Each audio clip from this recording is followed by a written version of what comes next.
Good evening, everybody, and welcome to the Random Encounters Guild. We're going to be playing some Blades in the Dark tonight. We started a game several weeks ago now, if not months, that was not streamed. I'm the only player coming back at the moment, but we're running this as the crew kind of comes and goes. It's a large crew with several different people, so we're bringing in Allie and Brett tonight to uh, to join the crew, and Jenna is GMing, of course, as usual. So, I guess if everybody wants to introduce yourself, where you're from. As I said, I'm Scott Grubbs from the Random Encounters Guild, and um, you're more than welcome to check us out on Discord. And we've started streaming now, and we're up on YouTube and all of the socials and all of that. They're listed in the intro pages. Uh, Brett. Yes. So I'm Brett. I go by AWAR on most socials and stream here on Twitch under twitch.tv/AWAR. Do a D&D stream usually every other Sunday, and then a couple other games when we get time and stuff like that. Try Maybe to play as one many day games as I for can. us of the Valiant. Maybe. Hopefully soon. Hopefully soon. And but we'll that's about it. Try to play some games here with the Random Encounters Guild. Love what Scott does here, so that's about it for me. Allie. Hey guys, I'm Allie Capone. I'm from FGP, one of the co-founders over there with Jenna. Yeah, I'm excited to go through some Forged in the Dark real play boot camp tonight. So thank you. Thank you, all of you. And of course, our GM. Hello, I'm Jenna. I'm another one of the co-founders of FGP. You might have seen me here on Sunday playing someone else's character in a game that I don't Ragnaborg. Yeah, Yes. I don't know. In the spirit of exactly how I play games, I've probably read maybe half a chapter of Blades in the Dark, but I have watched like 3 different APs almost all the way through. So I'm our resident expert on this game, and we're gonna have a great time. So we're playing this one because Forged in the Dark is kind of my favorite thing, along with Starforged, and I just wanted to play, but also because Allie is going to be running Girl by Moonlight on our channel starting on Sunday. So this is going to be some good practice so that she can say that she's played Forged in the Dark before Sunday. But that's about as close as we're going to get because I am very fast and loose as a GM. Another thing about this is it's probably not going to be child friendly because Duskfall is really just not a happy place. It is a bit of a crapsack world, and I have been told that I'm allowed to kill all of the characters if I want to. Now, I probably won't do that on the first episode. However, if your character does die, just remember that that's your own fault and your own problem. Okay, so that being said, let's go around and you guys can introduce your... Well, how about I'll start by introducing the crew and then you guys introduce your characters. How does that sound? Okay, so we're kind of jumping into the middle of things. We have sort of a bit of a medley of characters here, mishmash crew. But the Carrion crew is a group of smugglers, and they have a rundown, rusted bucket of bolts old ship that is usually at the docks, but has one of those special abilities that it can move on the canals as necessary. So our smugglers are usually on the water, and that is normally how they get around. And there are a ton of them, but today we're going to be focusing on these 3. So we're going to go ahead and start with my one reoccurring character, Scott. Tell me who you will be playing this evening. Make sure you at least say like what you do, but also some kind of something about your personality would also be helpful. I am playing Eddie Hawkins, and his alias is the Hawk. He is a lurk in Blades in the Dark terms, but what his skill set is cat burglary, and pretty famously, there's only two people in the planet that have seen the film Hudson Hawk, and that's me and Strength 24. I've seen Mike, it. oh, you have? Yeah. Wow, It's I had no 1,000 years idea. ago, but I've seen it. I've gained a whole new respect for you. But Battery- I don't even think Bruce Willis has seen that movie. But it is one of my favorite movies, and I created Bruce Willis's character in Blades in the Dark. In the movie, he sings while he's pulling off a heist. I don't know that I'm going to do that, but we'll see. All right, Brett. I'm playing Christoph Keel in Blaze in the Dark terms. He's a cutter, which is a dangerous fighter. He came from the Dagger Isles, used to run boats, be a prison guard on boats, and but has a little problem with gambling and been kicked off a few too many times, run up a few too many debts, and is trying to, I guess, make a little more money to keep up his addiction. All right. What did you say your name was one more time? Your alias name? I didn't really pick out an alias. Oh, through well, the however thing. you want me to call him.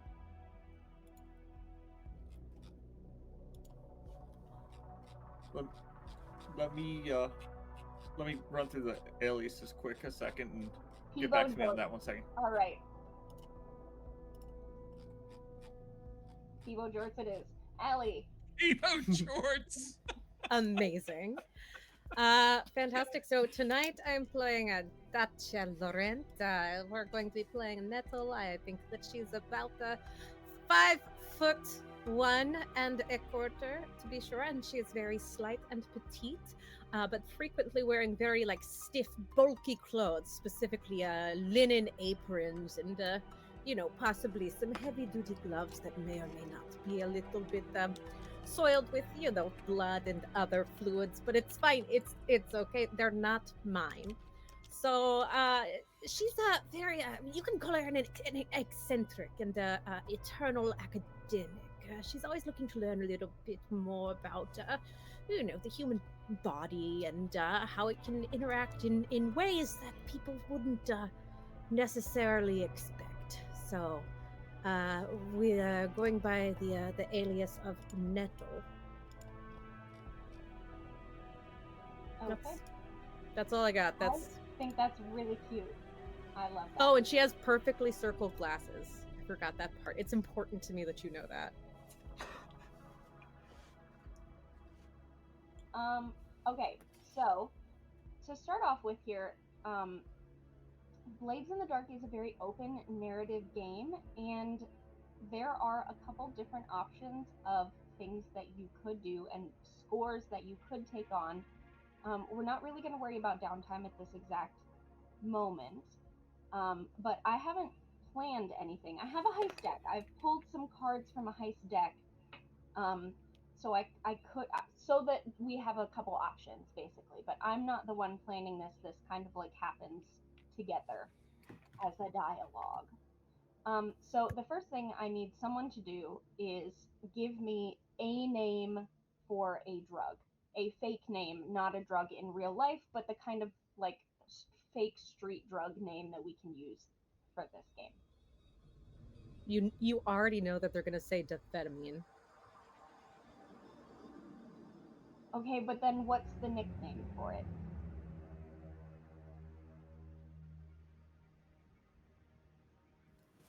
I'm letting somebody else speak before I say something really stupid. I've got one. I got one. Okay. Scott? No, nobody's gonna like it, but I got one.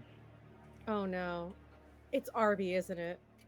I was gonna go with Furby, but I like Arby even better. Okay, I hate both of those. So instead, I'm going to be tasking Allie with going on Fantasy Name Generator. I think they have a drug name generator, so just find something that sounds fun, because something that happened last game, which was obviously not streamed, is the crew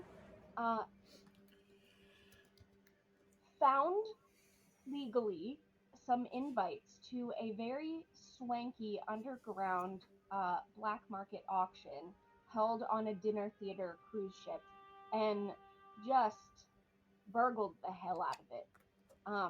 Chaos ensued. They let a couple ghosts loose. It was a whole thing. But one thing that did happen was they were fairly successful.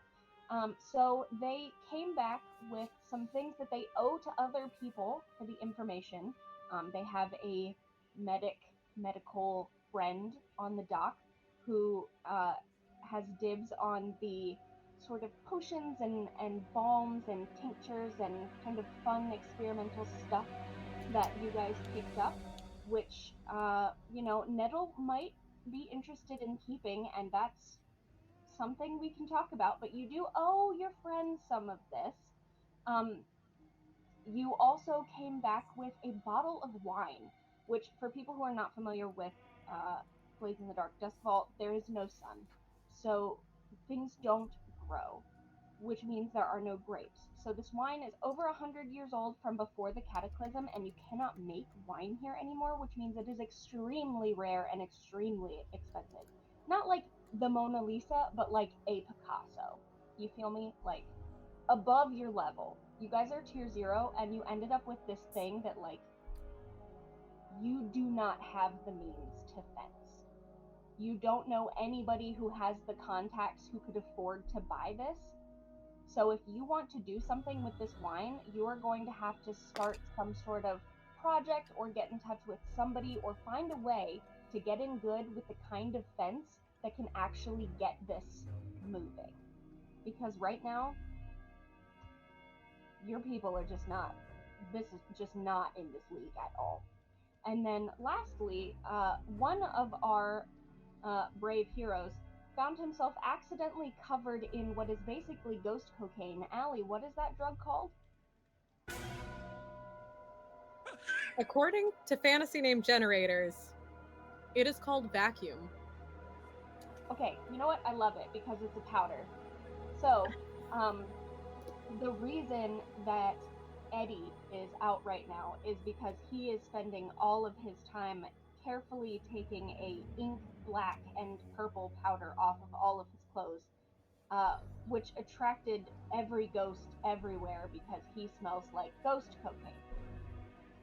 So you do also have a little bit of that still, but mostly your problems are that you have stuff that you don't know how to get rid of. You have stuff that you maybe don't want to give away that you owe to other people. And then you also have one other problem, which is that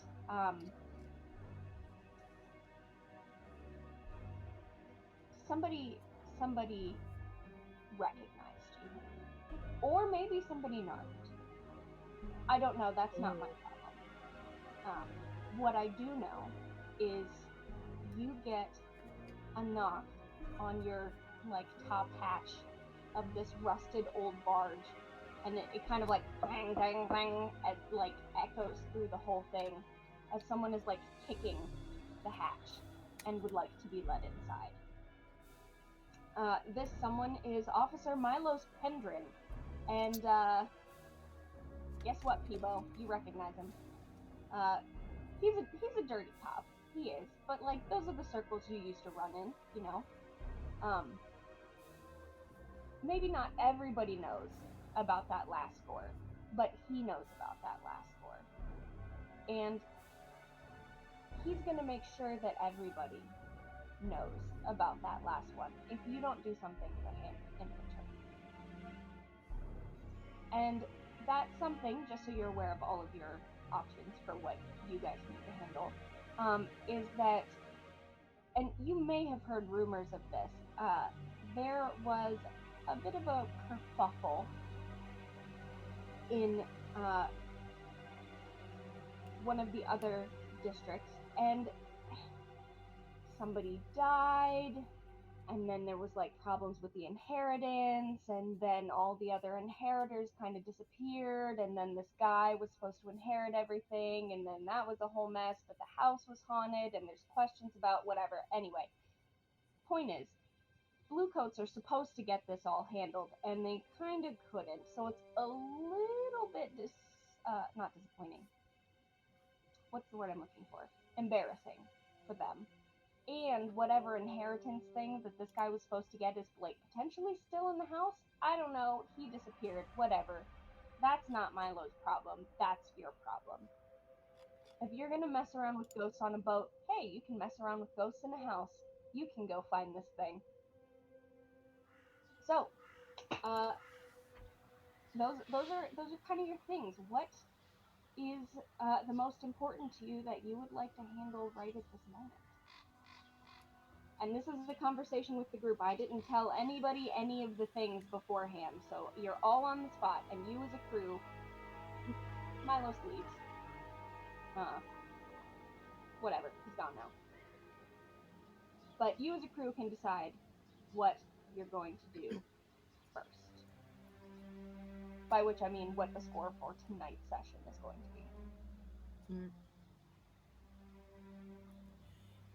be.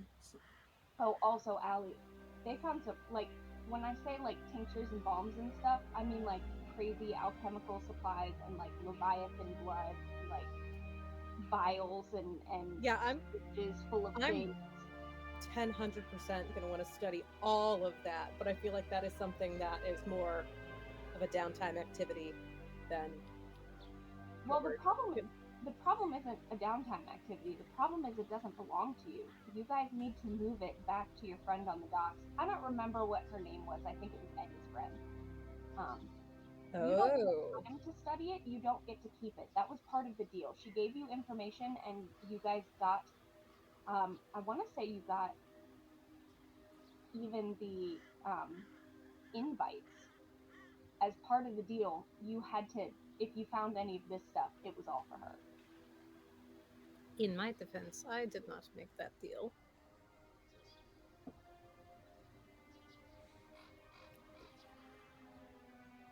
I mean, I could just sneak a little bit for studying. Doesn't really have to be like a tight turnaround. It doesn't feel like it's like the highest priority right now. Nobody will miss it if it's just a couple days. Did that have a deadline on that? Oh yeah, everyone in Duskfall is very understanding, and they know that it's okay if you take your time with this stuff. It's consider it a contribution for the greater good, the education of the masses. So if you keep that, we're gonna be getting more of those knocks on the door then. Yes. So tell me more about the people who we are contracting through here. It sounds like it's one person's personal connection that we made a deal with. What would we know about their organization and consequences if people get upset? Well, do I have a sheet open? I think we were just hired. It may have been someone that Eddie knew, but we were just. I don't were remember looking. what it was at the beginning of that score, but you owed money to somebody for something. I don't remember what. That doesn't matter. We can make something up later. I think we were just hired to do a job, and I think we had multiple options, and that's the one we chose. So does the same person have more jobs for us? Possibly. Okay, so the problem is we kind of made a lot of noise. Nettle more noise than we would have heard about this from the crew, but you also heard in the paper, because not only did they set multiple ghosts up on this cruise ship, which we know is a black market auction, but as far as everybody else is concerned, is just a dinner theater cruise for rich people. They set the whole boat on fire. So this was like in the paper. This is like a known thing. I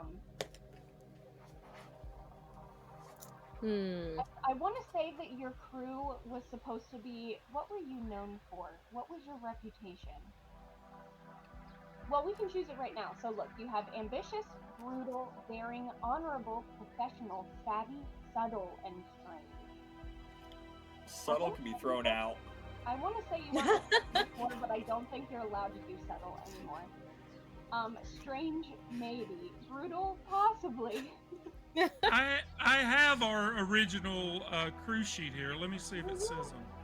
I do. That would be great if we could pull that up. He's gonna be like, it's subtle. You don't let anybody know anything. What is it you're looking for? Our reputation? Reputation.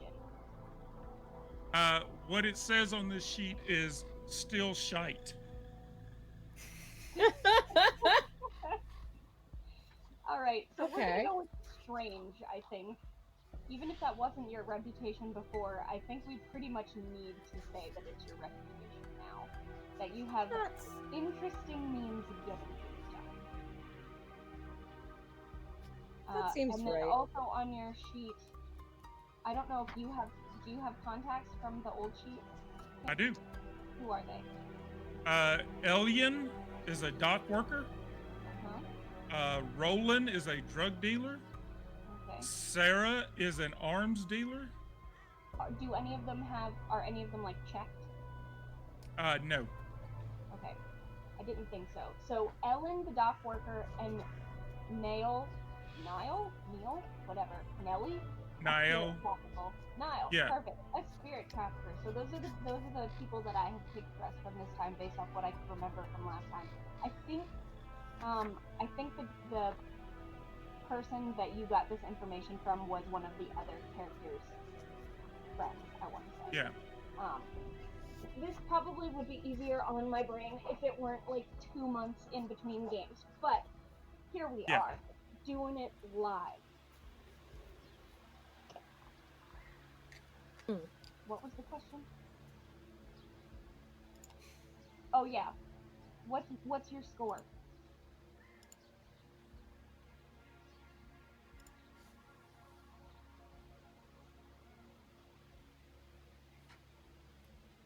I need Who? somebody to say something. So What do you care Basically- about the most? You guys. yeah, can what talk do we about want to it go after? and figure it out. I mean, I am very Yeah. invested in our current haul over here. But that hall, we're supposed to finish the delivery, aren't we? Yeah. Supposed to. And then we have to. Terrible accidents happen all of the time. Yeah, but if we start not delivering on Yeah, what kind of reputation would that? yeah, we've already got heat on us. We don't need bad rep out on the street. Although, do you know anybody else that might want to? Well, never mind. You Buy think that any of Roland can possibly provide a higher price? It's possible. Alright. I wouldn't be opposed to having a conversation with him. Do you have a particular contact that you're talking about right now? Roland? The The- drug dealer? Where? Would you? So right now we have Ellen and Niall checked as contacts, but I just was putting the sheet together. So if you want to change one of them to Roland being what you get to.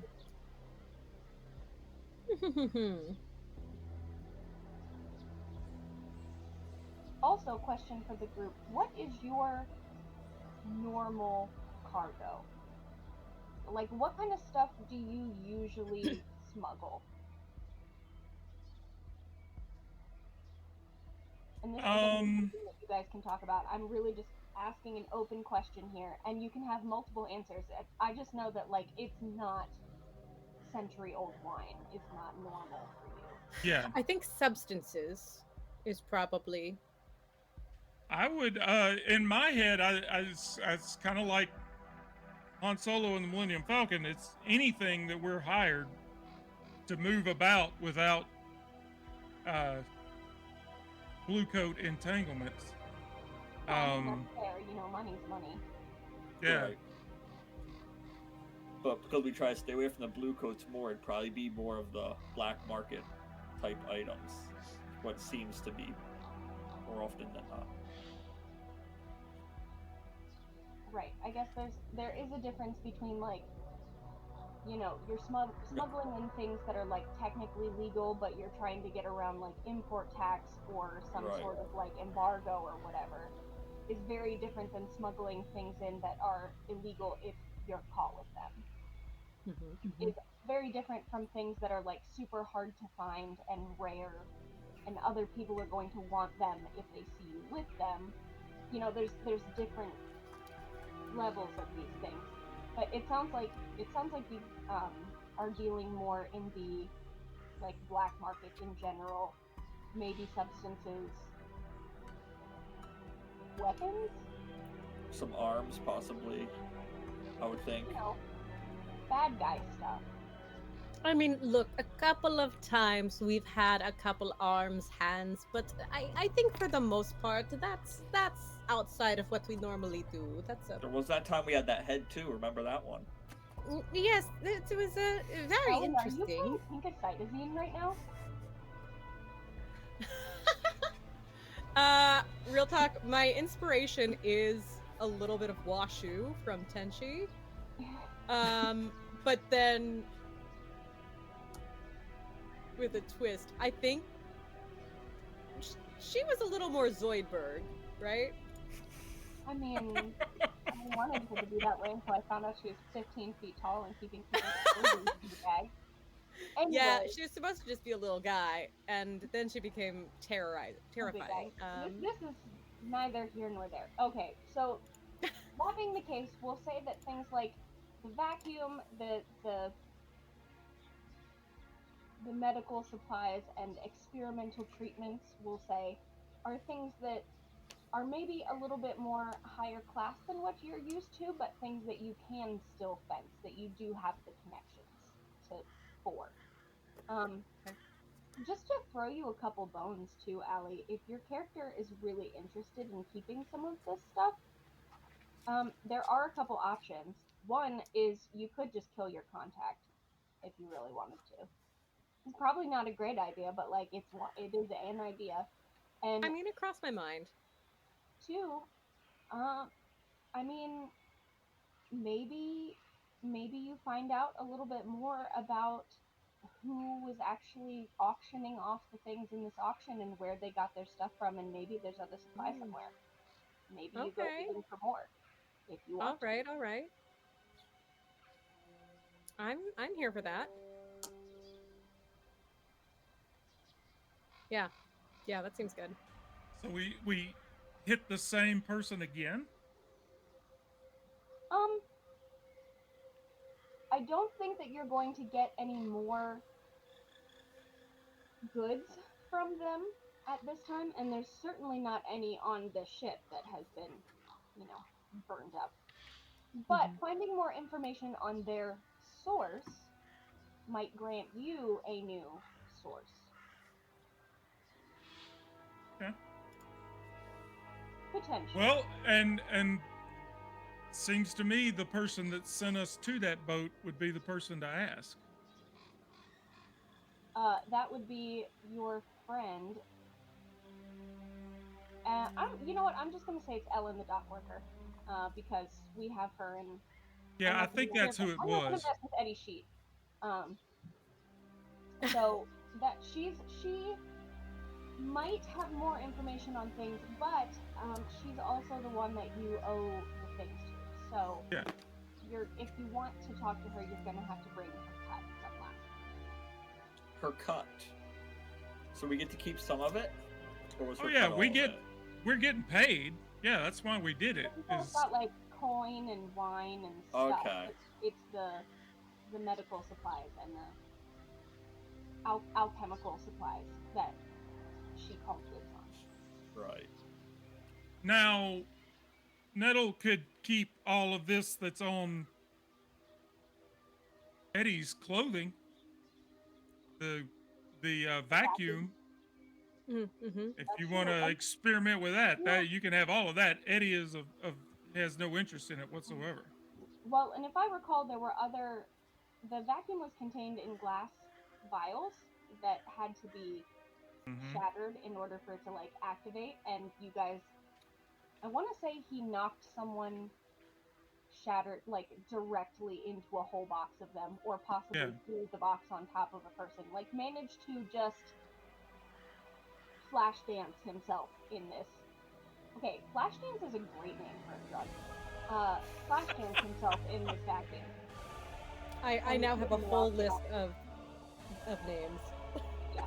But you guys do have you guys did get a crate of that too. I want to say there were still a couple undisturbed vials of vacuum that you have, and in the vial it looks really kind of pretty. It's like almost solid black, and then every once in a while when you turn it, just a little bit will hit the light like sequins, and it's kind of this dark purple. Like it looks like it will mess you up, and it will. Okay. What about you, Okay, Brett? okay. Brett, you've been quiet. What are Oh, what are your yes. interests and concerns? What is your character most concerned about? If we can take this stuff and turn it back in, would she, Ellen? Would she be if we bring her back things? Would she be paying us any more? Or did we already get the payout from her? This is you paying her back. She stuck Her her back, neck out okay. for you so that you guys could, one, get the info, and two, get invitations. And the invitations were very difficult to get a hold of. Okay. Yeah, we just have to give her cut. Okay.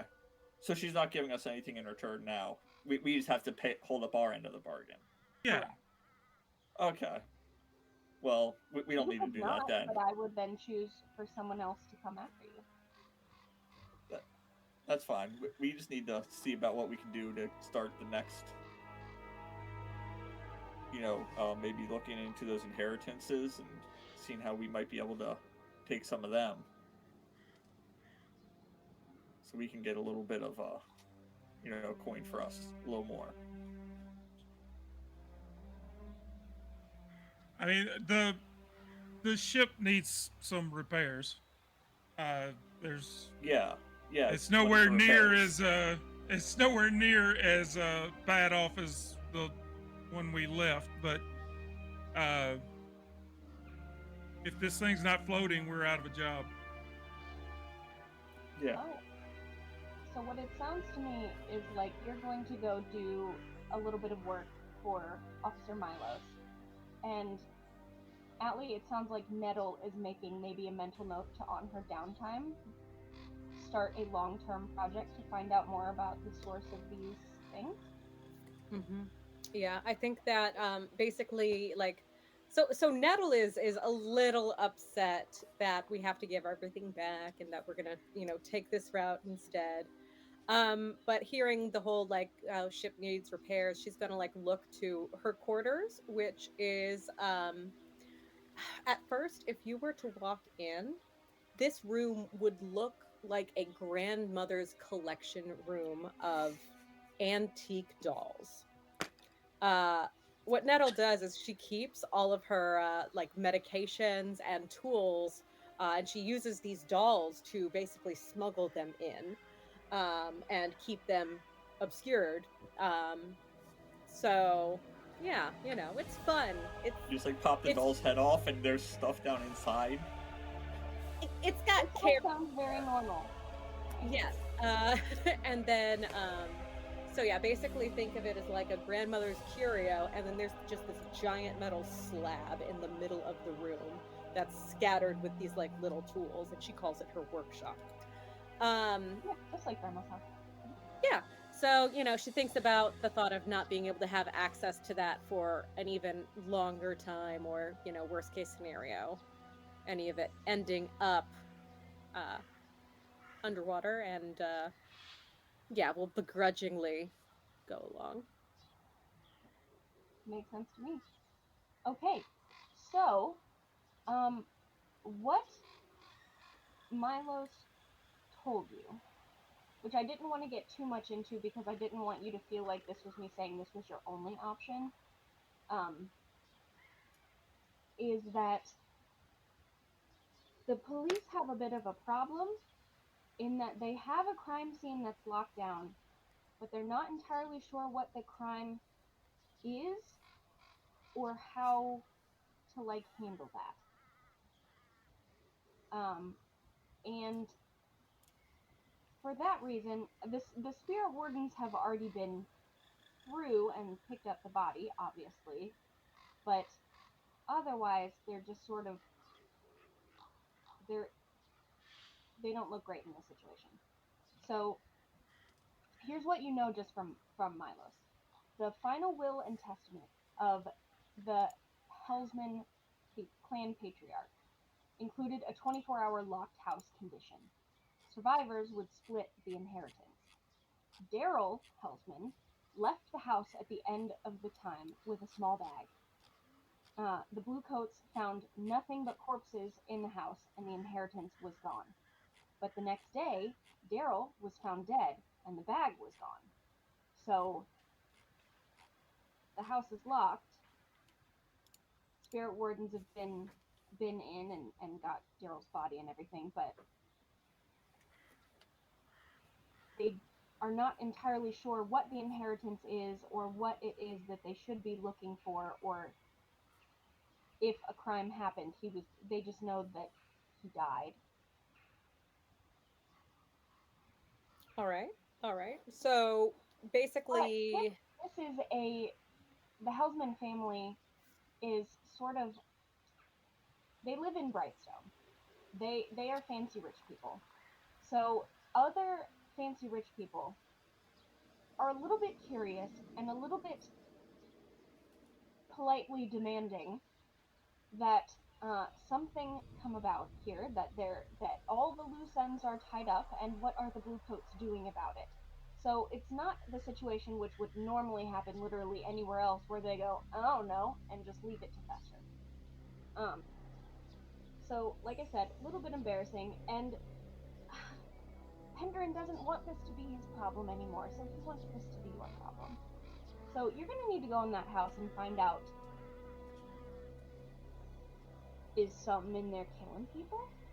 Is the inheritance still in there? Is the house safe for the Bluecoats to go in and declare everything fine? easy peasy. We go in, we clear the place, we confirm nobody's there killing people, no things are there killing people, and we go, okay, yes, you can reclaim property and flip the house, and then we just get out. Yes? Probably that easy. Seems like easy money. That's what we're after. Well, Officer Pendrin didn't offer you any money. He's blackmailing you. However, What? Yeah. you do know that what you're being told to do is go into one of the mansions in Brightstone. There's all sorts of fancy rich people stuff there, and you already know that nobody claimed an inheritance. And you know that nobody knows what the inheritance exactly is. So maybe if the inheritance is still there because Daryl magically wound up dead somehow, that if there's less of it, nobody would know. Where exactly was he found dead in the morning? Oh, so this is what we would call like an investigation part before the score. So everybody gets one thing that they can do before the score starts, and it's any sort of prep, really. You can talk to your contacts, you can go poke around, you can go study something, you can whatever you would do to kind of find out more information. you can do now, and then we will have our we'll find out what kind of score you're gonna do and how it's gonna go. Well, Eddie would, as he does with all jobs, the first thing he's going to do is go case the house. Um, look for points of entry. What's going to be my best bet? What kind of locks are on the doors?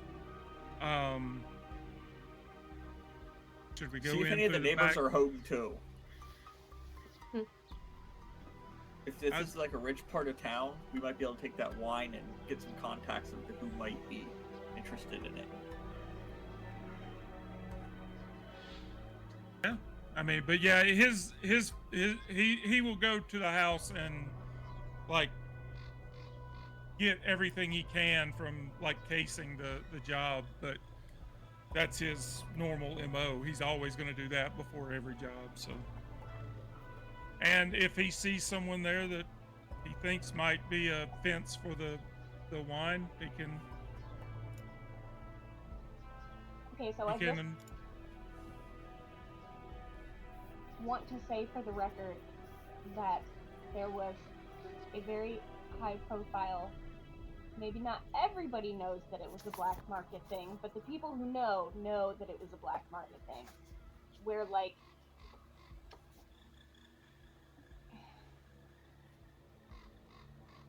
I don't know, something I don't know how to explain how rare this thing would be to you. Like, yeah, the Mona Lisa is stolen. And you Yeah. guys are going to show up at a rich people's house like, I heard rich people like art. We have the Mona Lisa. And they're going to be like, I've heard of that. I bet I know where that came from. But the right It's rich honest. person will also say, "I would like to have that." It's an option. So maybe we don't take it with us, but we might try to mention it. And Oh no, we don't take it with us. It needs to stay safe. It's a miracle it made it back to the boat to begin with. Considering you exploded the other boat? Yeah, a little bit. Yes, considering we were leaping off the side of the boat into a dinghy and rowing away. Very, very normal smuggler activities. Alright. So let's one at a time here. Let's go ahead and start with Scott. You wanted to case the joint. So in Blades in the Dark, I don't tell you what the role is. You tell me what the role is and kind of why you're doing it that way, and that will determine sort of the outcome. So, you know, for example, if there's a door in front of you and you want to get the door open, you could pick the lock and that's going to be a tinker, or you could completely break the door down and that's going to be a wreck, or you can try and like sneakily, stealthily get like open the door very slowly so nobody can hear it, and that's going to be a prowl. Like, depending on what you do is what the role is. So tell me how you're casing this joint, and that will kind of decide. It could be survey. Yeah, it would be. Prowl. I think it would be survey because that's what he does. Is he actually has a small little notebook, and he, he's not being super like, he's not drawing attention to himself, but he's got a little notebook and a little stubby little pencil, and he's taking notes of Yep, the first floor. There's this many windows in the north, this many windows in the south. Back door. So, what kind of lock is on the door? Is it, and as he's doing it, he is mentally working out what he's got to do to get in and get back out. so yeah, however many dots you have in survey, roll that many d6s, and you're looking for a 6. For people not familiar with Forged in Dark, that's, yeah, so the dots you have on your sheet are how many dice that you roll. If you don't have a dot in that skill, it's basically disadvantage. You roll 2 and take the lower. A 6 means you succeed, a 4 or 5 is succeeding with complications, and 1 through 3 is a failure. Double 6s is double great, and double 1s, you die. You don't die. I figure out something worse than death, but it's bad for you. So The ones If I- die. if I just have the 1 dot in it, I only roll 1 die. You only roll 1 die. Okay. Um, I was thinking there and was something. I think for engagement rolls or whatever, like maybe you're not supposed to be allowed to add extra stuff to them, but it's me and I play however I want. So if you would like to add extra things to this, I mean, you can push yourself to give yourself bonus dice, or I can give you a devil's bargain. So a devil's bargain is you and I will tell you what the deal is beforehand, you decide if you want to take it. Or if you push yourself, you take 2 stress and you get an extra die, which doubles your chance of a 6. We are 50 minutes into this game and doing our first roll. Let's go, boys. I'm not gonna. I'm just gonna roll it. That is a 4. All right, 4. That's not bad. That's not bad. Isn't that a success, but with a complication? Complication. Correct. So, okay, yeah. So you go to Brightstone, and this really is not your area, Brightstone. Imagine sort of like Washington, D.C. It's that sort of like clean, like trying to be like really nice, like, you know, not even just wealthy, but like trying to also look wealthy sort of vibe to it. Ooh, Charlottesville. Charlottesville is pretty. Anyway, so that's the area. This place in Brightstone, this is an estate. This is a manor. This is not just a house. So there is a big fence around the whole place, and there's fence around every places in here. And there's like a whole courtyard in the front, and there's no sun, so there aren't really like, you know, bushes or anything here. That stuff like that doesn't grow without the sun. But there's like, you know, ornate brickwork and sort of nice stone masonry sort of decorations. Like, it's still expensive. There's just not really a lot of like, you know, green. And through this like wrought iron fence, you can see this like front lawn, and they have like a big like fountain because it's fancy in the front with like a cul-de-sac where like there's like a drop off for carriages and stuff, and then the front doors, and it's like big. This house is at least 3 stories. It's very large. I'm not going to get into exactly how many windows and exactly how many doors because Oh that no, doesn't matter. We no. don't care. We don't care in this game. No maps.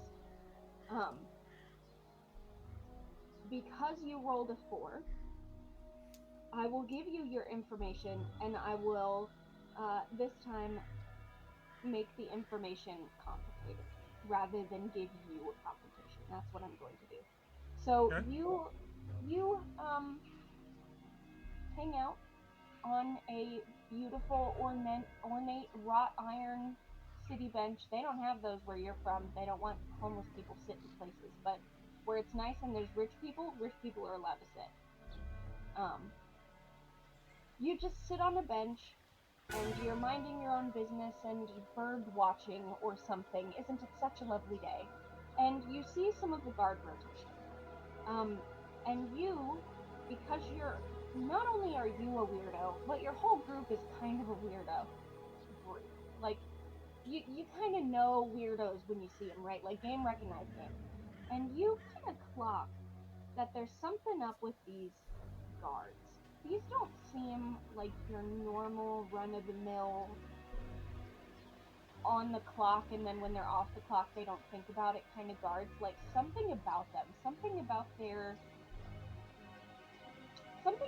camaraderie when they're switching places, something about how they look at each other, the, you know, and you know because you're in a gang, but something about the like the nod and the look that they give each other isn't these are not just regular hired guards. Like, there's something extra about these guys.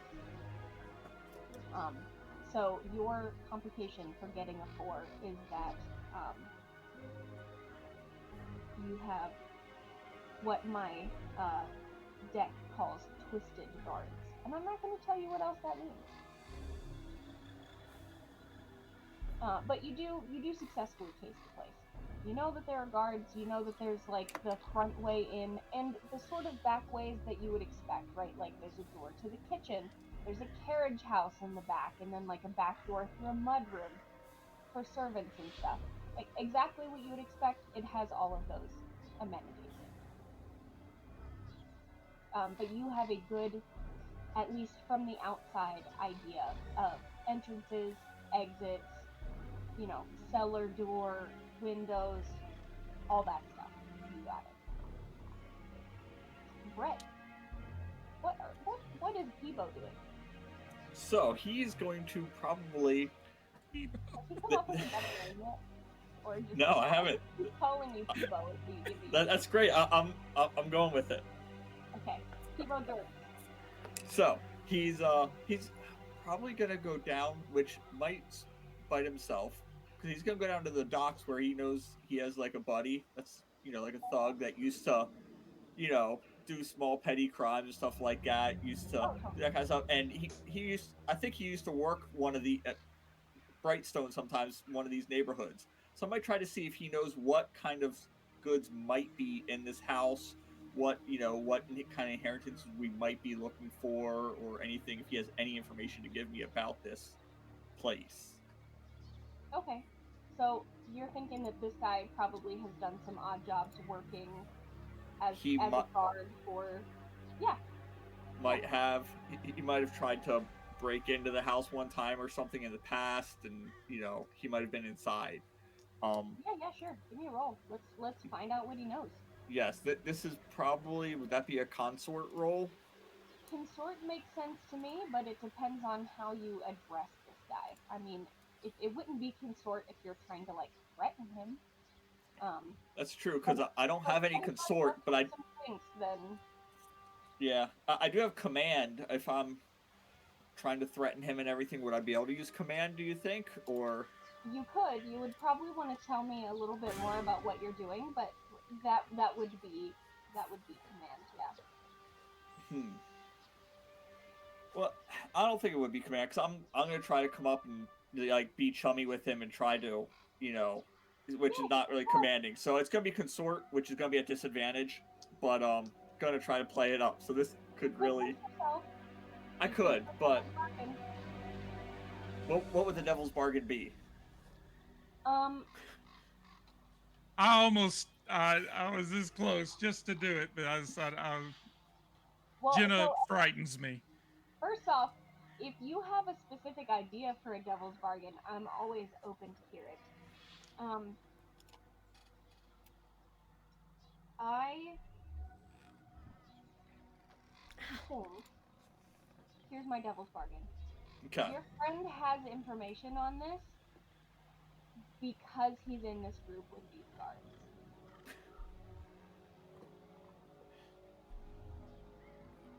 And what does the devil bargain get me? Does that just give me an extra dice to roll? Mm-hmm. Yeah. So it gets, well, it depends on what you're bargaining for. It could be dice, it could be a better position, it could be, you know, you get what you want in this instance, but XYZ. It's a bargain both ways. It seems like this way you're asking for dice, but what my bargain was, you get the information that you want because he's in that. I'll take that bargain, so then they know we're going to be working the job too, and but yeah, I'll take that bargain. All yeah, right. so I can get the information, and yeah. Okay, you get the information. Go ahead and make a note on your sheet that your friend there, what's his name? Your contact? Peebo? What? No. What? No. Peebo is normal. What is your Jibo contact? Ports. Peebo Quartz. He used to play football. But he retired. Yeah. Was that So forced on this retirement? list, you have a list of contacts. One person is a friend and one person is an enemy. So I'm assuming the person you're talking about is your friend on the contact Friend. list. What is your friend? Yes. Looks like Chael. Chael. Shale, perfect. Make a little note. I don't know if there is a space for notes on this sheet. It looks like possibly no. So what I would do is there's a button that says add 1,000 more rows at the bottom. If Yeah. you want to do that, I would maybe make a note about your little friends. But go ahead and put next to Chael's name that he is a cultist. So Okay. the way the way that you explain this to your buddy so that he gives you this information is that Officer Pendrin set you to this, so you're not necessarily breaking in because the blue coats, or some of them, know that this is happening. So you're not, like, you just tell them up front, like, you're not trying to hurt any of the guards.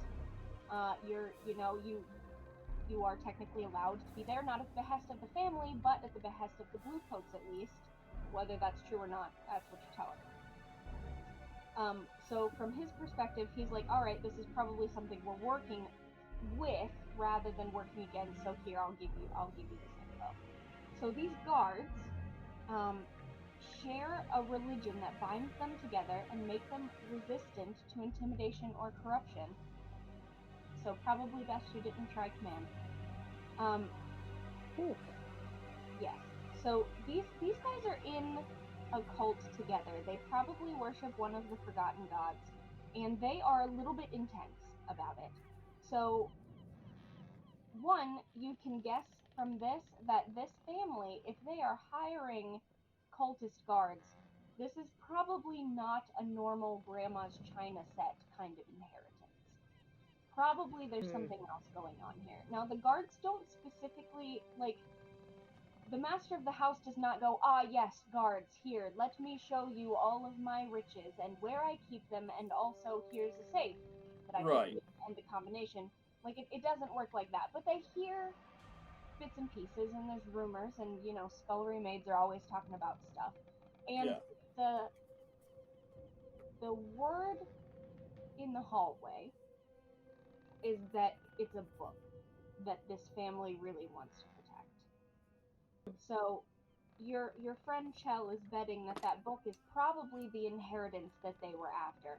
Now, what actually happened to everybody locked in the house, they don't know, because that's part of the 24-hour lock-in deal, is the guards were not there. It was just potential heirs. Right. So the information that you get is that you're looking for a book. He called it the Book of Walls, or at least that's what they called it, anyway. And that the guards on site are fun and interesting. And if for any particular reason they need to get involved with you, then they will do so in a spooky and fun and interesting manner. And they will Can you resist define intimidation or fun? corruption. And they resist intimidation and corruption. Now, the word corruption, they have the true path, you understand. Yes. Corruption might mean something different to you than to them. Yes. I got that. So you have information about the house, you have information about the guards, you have information about a little tiny bit about what you might be going after, and it seems you have at least some sort of truce with at least one of the guards. Theoretically, he would like spread that information with his buddies that you guys are like friendly.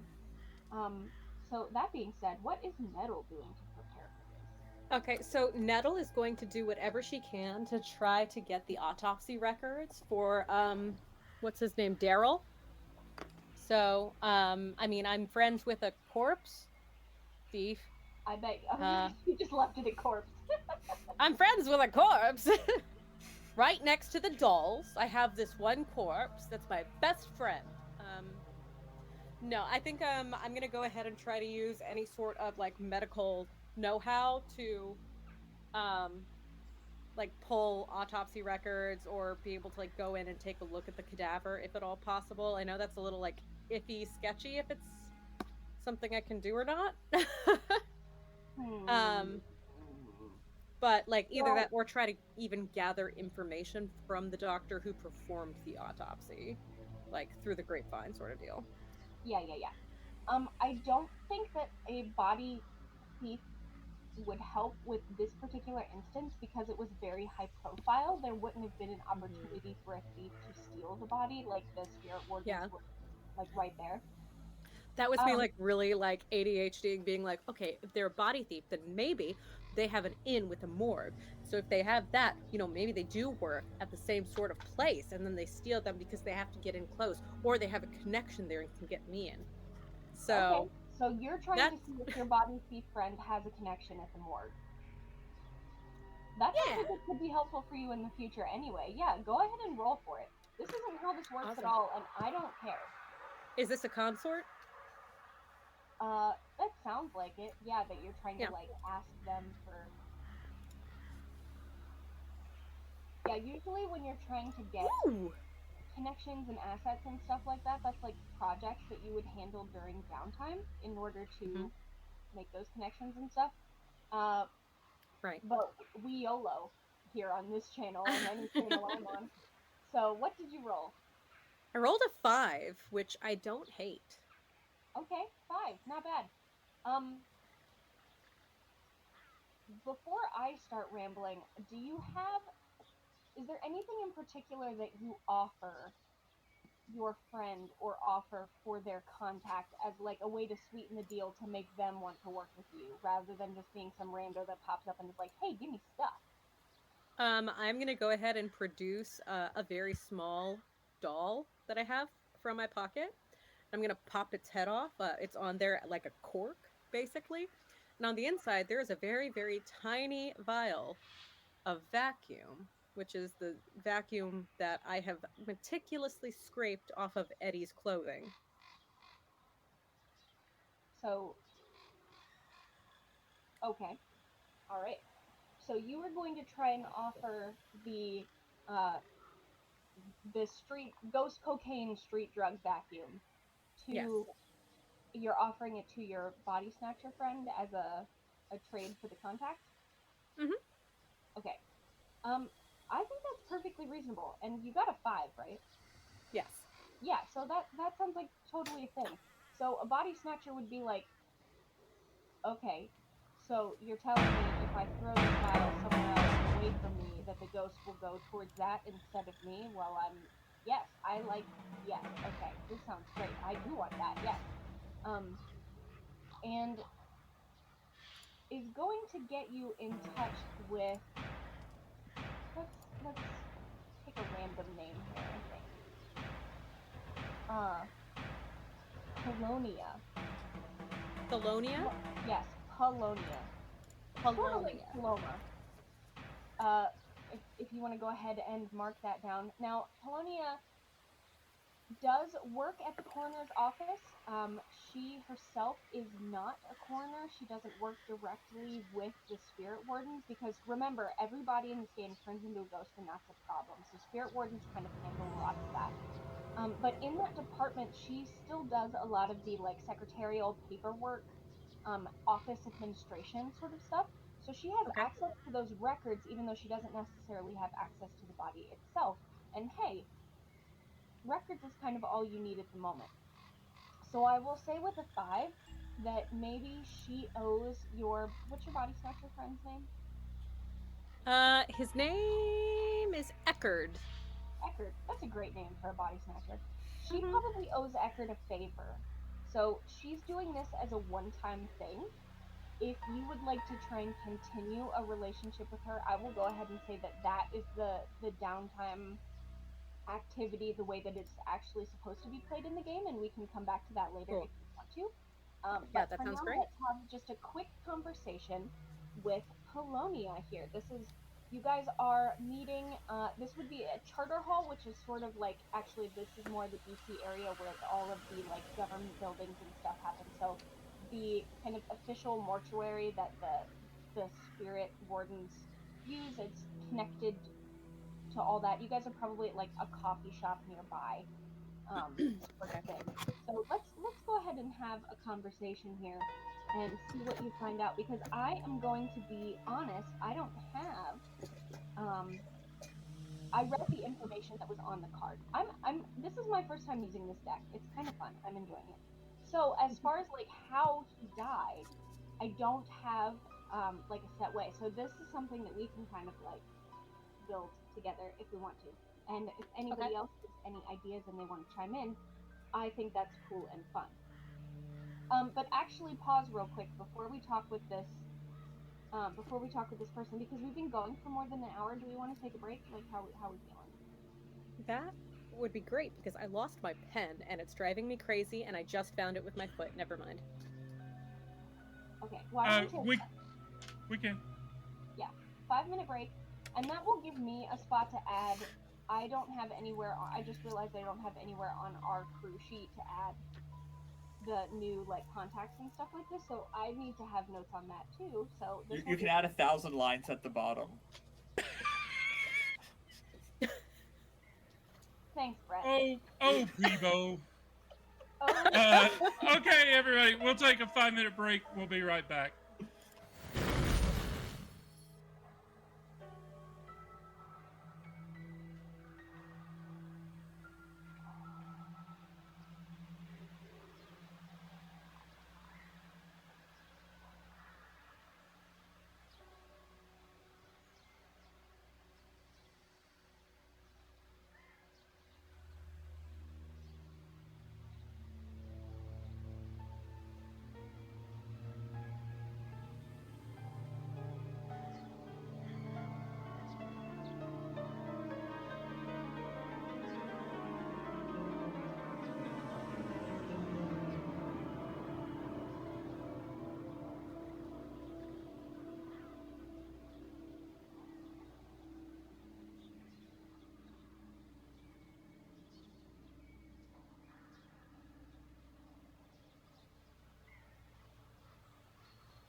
And we're back.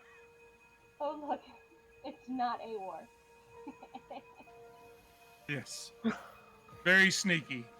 Very sneaky. That's sneakiest. If you're gonna have multiple accounts, at least follow the channel on all of them, so we get the follows. Yeah, you're only at 37, but that's super close. Because you need 50. I think we're at 39 now. Oh wow. It is 39 now. Yep, Almost it's 50. 39 now. I only need 11. It's follower only chat. So if someone chatted, they have to be a follower. Oh shit. Very nice. Very nice. What? I've got it set to follower only? Yeah. I didn't realize that. That was not on purpose. And I never would have done that because I hate that. When we raid somebody and it's follower only chat, it's like, I'm out. I need to change that. But I don't see on my mod view what that is. Just unfollow them and then it'll bring up a big banner at the bottom. I'm not gonna unfollow them. I was trying to see if I could change it because I'm a mod. Anyway, we're not doing that. We're talking about dead bodies, okay? Yes. We have more important things to do. So, Allie, let's talk about some dead bodies here. Let's just have a conversation, okay? Okay. Figure out what gruesome monstrosity happened to this man.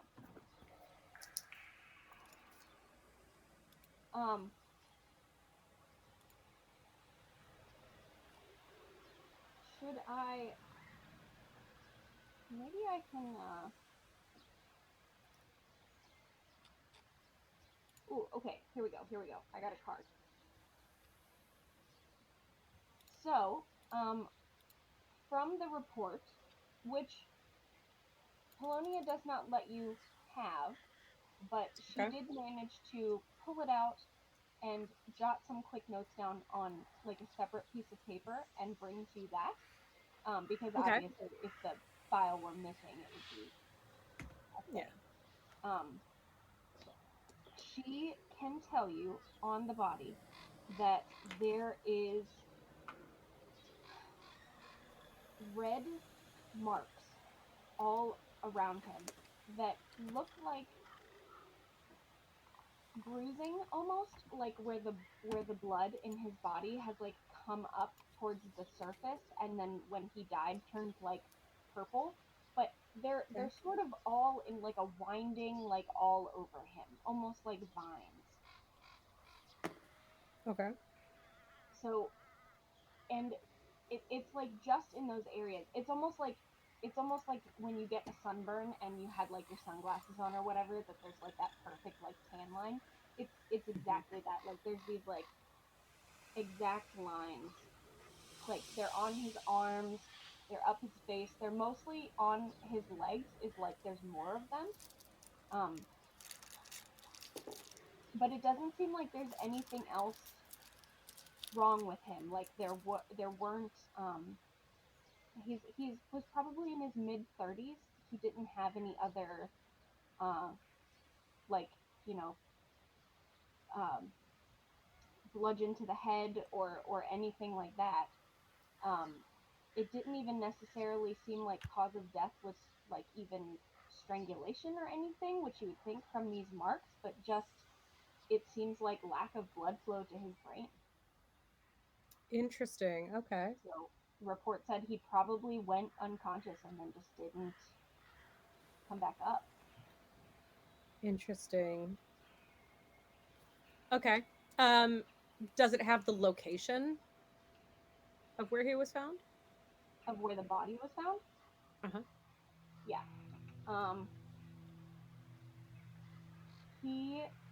Well, it doesn't give specifics on that. It just says something like something very vague, like downstairs living area. Okay.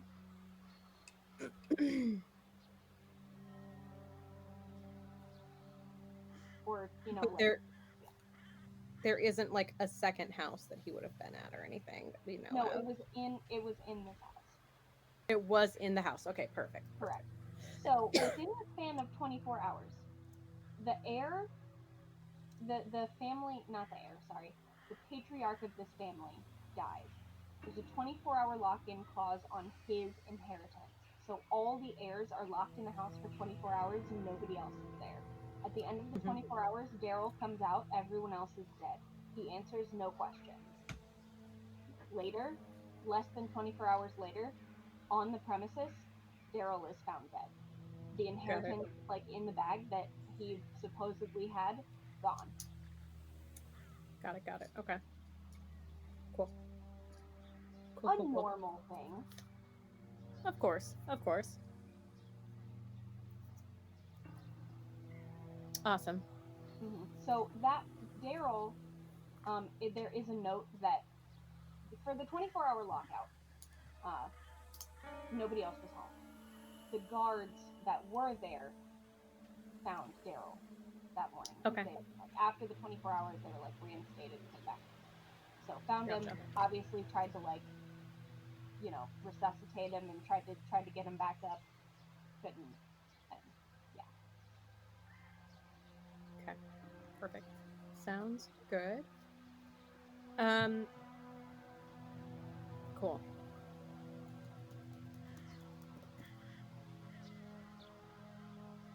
Cool. Cool. Cool. Do you have any other questions? I mean, main ones were going to be cause of death, and the location. So I think that I'm just is gonna rename her Paloma because I keep thinking that her name is Paloma, so that will be easier for me. perfect.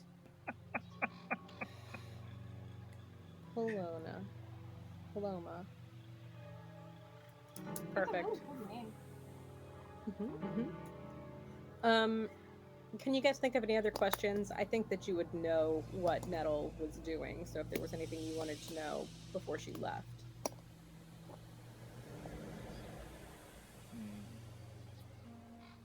I don't think he would really ask anything about the body, no. Okay. Well, you, Scott, do you think Eddie would have any questions? No, his only thought would have been to preserve some of that vacuum for if we needed it during the heist. We could. Oh, I still have some of it. It was just We like a could- tiny, like a pinky thimble vial, like the tiny ones for beetle Yeah. specimens. Just be real easy to sprinkle some of that on a blue coat and cause a distraction with. So. Yeah. If What it comes kind to of that, dog don't bone? worry. I have something up my sleeve.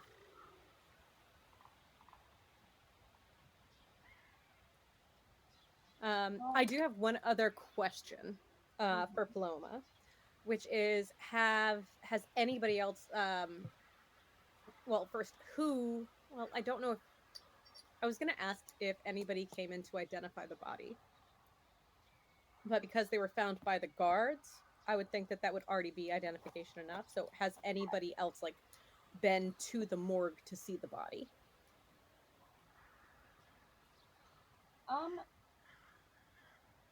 Let's roll luck for this one and see Ooh. if Paloma knows. So how this works is well, there's a couple different ways you can roll luck. Sometimes it's just the GM rolling it, but I think in this case, I might have you roll consort.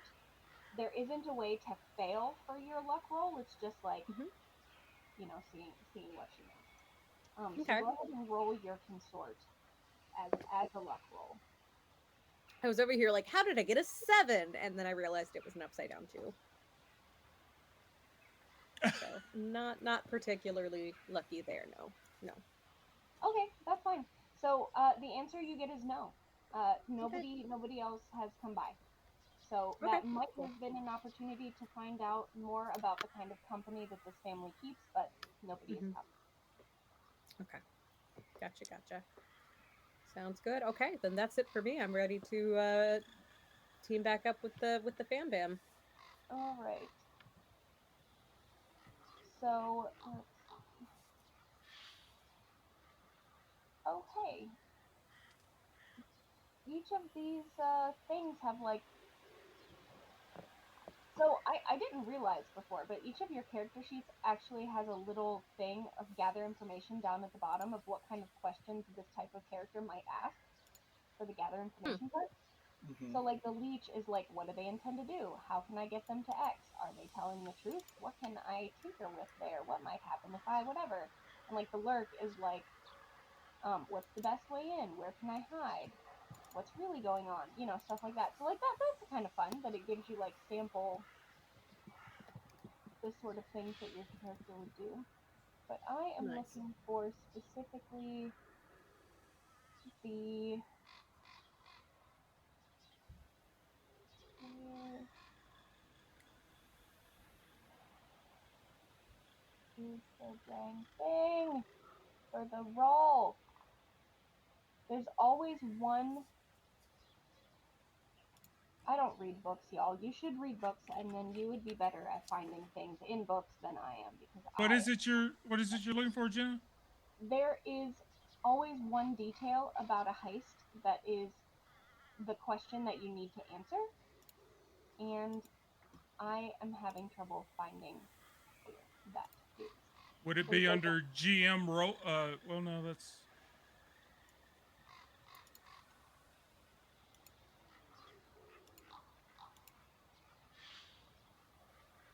look, y'all. I said I don't know things, and that's true. I wing it. Blades in the Dark is actually kind of a big game, if we're being honest. But I'm trying to find it. What the?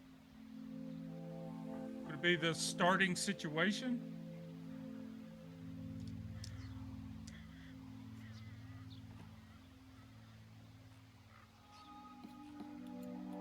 Or no? The detail. That's what I'm looking for. Okay. Gotcha. So let's see here. The options are for the type of scores are assault, you do violence to a target; deception, you lure, trick, or manipulate; stealth, you trespass unseen; occult, you engage a supernatural power; social, you negotiate, bargain, or persuade; or transport, carry cargo or people through danger. Um, so it sounds to me like you guys are probably either going occult or stealth.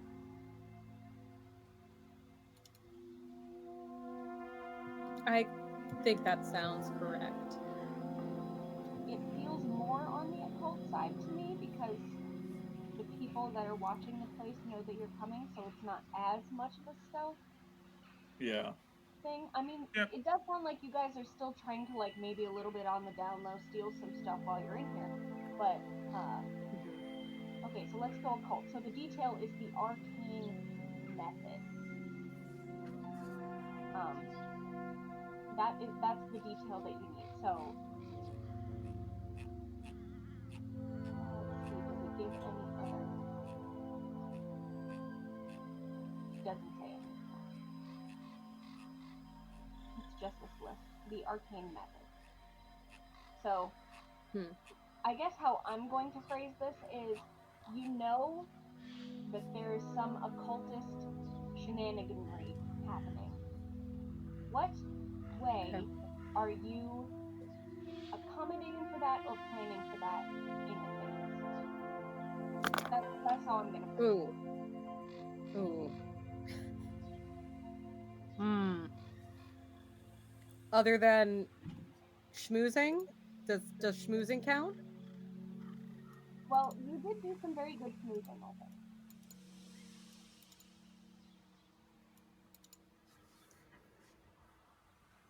I feel like that's kind of what I would be like leaning towards. Would be trying to do a schmooze. Okay. So the arcane method here, it sounds like, is actually not necessarily that you are doing something arcane to get into the building, but you are schmoozing with these cultists in order to not be murder-lated by them. Yeah, that does sound quite good. Okay. And there's going to be lots of occult things happening on the inside once we get in there too. I'm sure, just from how the cards that I pulled rolled up. So you know what? That sounds good to me. Your arcane method is cultist guards. That is very Okay. fair and reasonable, and probably a completely normal thing for Dustfall. So this is going to be the only time that I roll, and it's going to be the engagement roll. Okay. In the whole game, this is all I do. So let's see.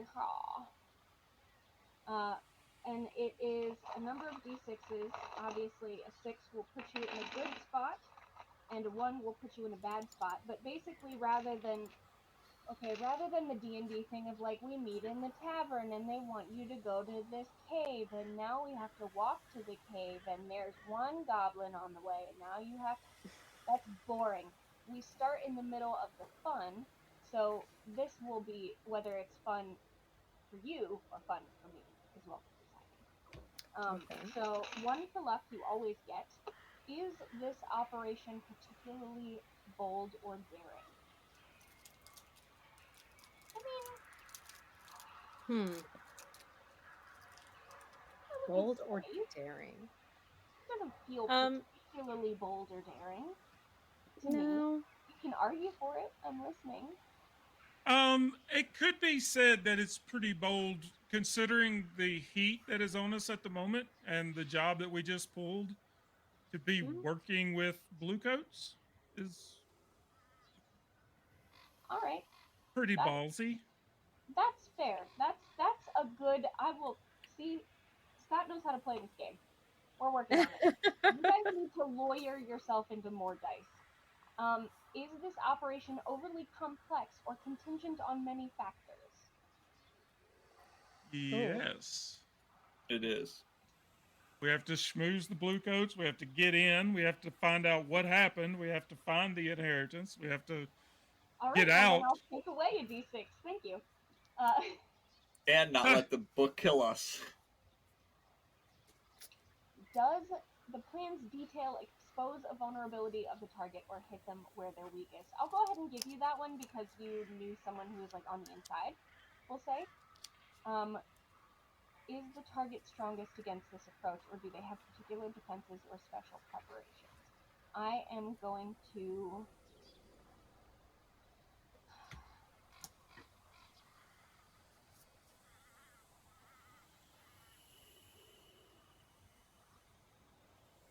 I'm going to go ahead and leave that. There are things that you don't know about, but there's always things you don't know about on the score. Hmm. Can any of your friends or contacts provide aid or insight? Take a 1d6. They did. Are any enemies or rivals interfering in the operation? Not this time, not yet. Are there any other elements that you want to consider? A lower tier target might give you a bonus, or a higher tier target might give you minus d1. I don't know why I keep saying d1 because it says 1d instead of 1d6. Probably Yeah. Yeah. But is there anything else that you think that I should consider before I make this roll? Um, I mean, I would say like, would our connection count at all for? I don't know. And Yeah. my You my already. staking the joint out and like get my gather information. Yep. You're the fact that you have gathered information, you have friends and contacts and stuff like that. We've already added Oh, okay. Okay, Yeah. cool. for that. So I think that we should be. I think that we should be. So you have 3d6. All right. Uh, quick guess. Am I rolling like I did last Sunday when I first got there, or do you think I'm rolling like by the end of it? Ooh. That was a Uh, 1, a 3, and a 6. so it's somewhere in between. So it's all you need is the 1 6, and so you are in a controlled position when the action starts. So there is your positions are controlled, risky, or desperate. Everything is standard risky, right? If Okay. you're in a really bad way, that's desperate. And if you are on top of things, that's controlled. So where you are right now, you are in a controlled position. And I think that makes a lot of sense. Hmm. The blue coats know, well, at least some of the crooked ones, know that you are here. The guards have been alerted that you're coming and to let you in. They are expecting you. Not that you're free to roam and they're not watching you, but they are expecting you. Um, so as you come into the house, I think you, in this case, because of the great work that Brett did with our best pal Peebo, uh, can walk in through the front door. So I think you're in an extremely controlled position. The guards don't have the family in charge at the moment because everyone's dead.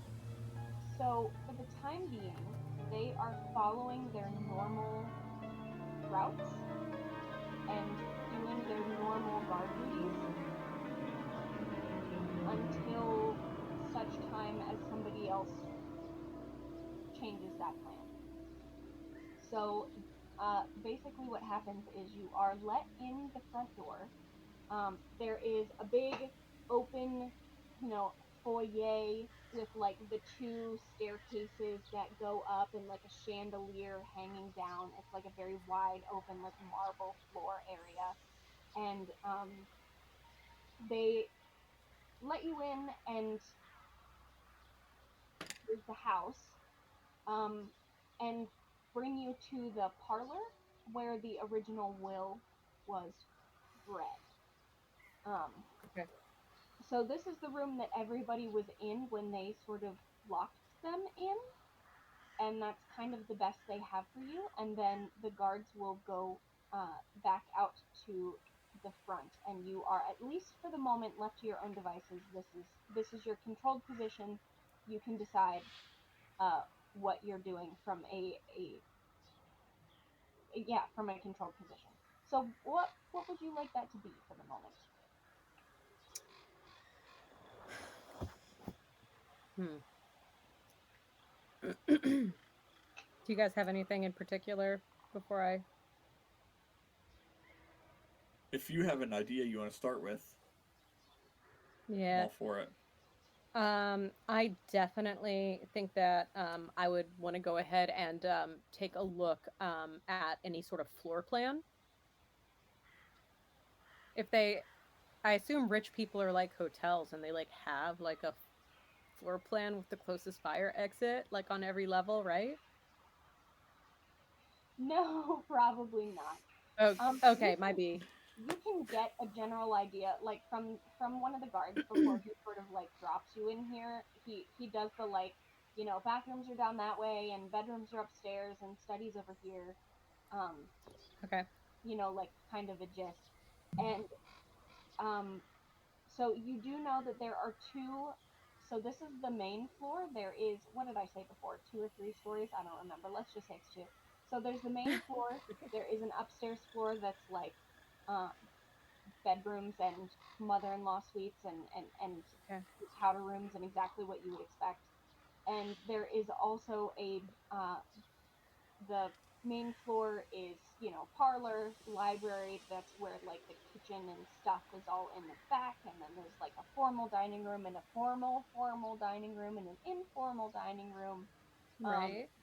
of course. And there's like, the room where you keep your Ming vase.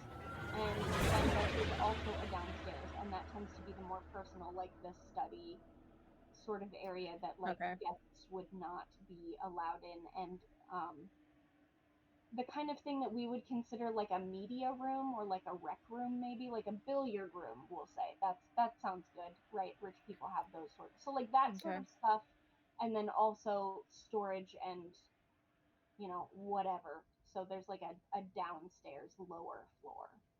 Okay, cool. And I think I would also probably, now that I'm thinking about it, I would have checked in with Scott as well after I heard from the obituary, like where, or not obituary, but the autopsy report where the guy was found, just to get like a good idea of the first floor rooms, and I would ask if there were any like plants in any of them.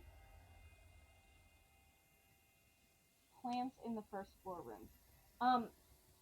Yes. So plants in Duskfall are kind of strange because, Okay. as we said, there's no sun. So Yeah.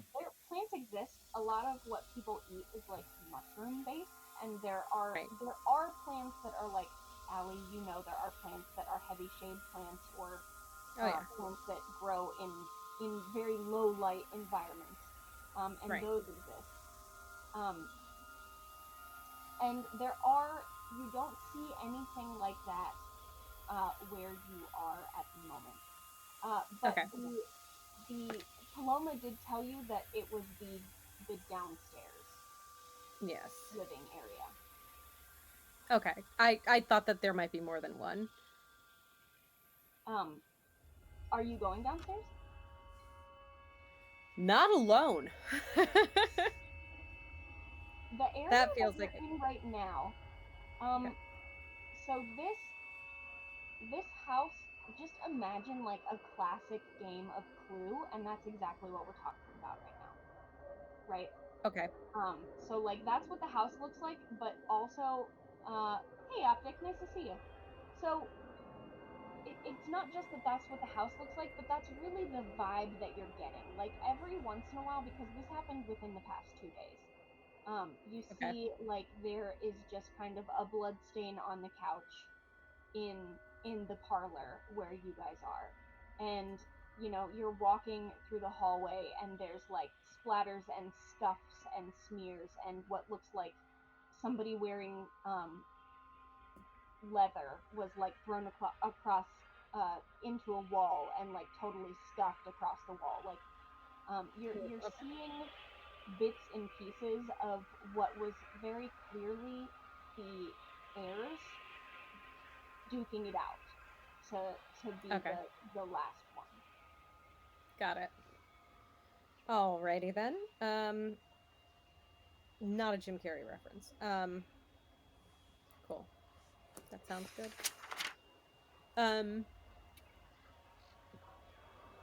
yeah, I'll hand it off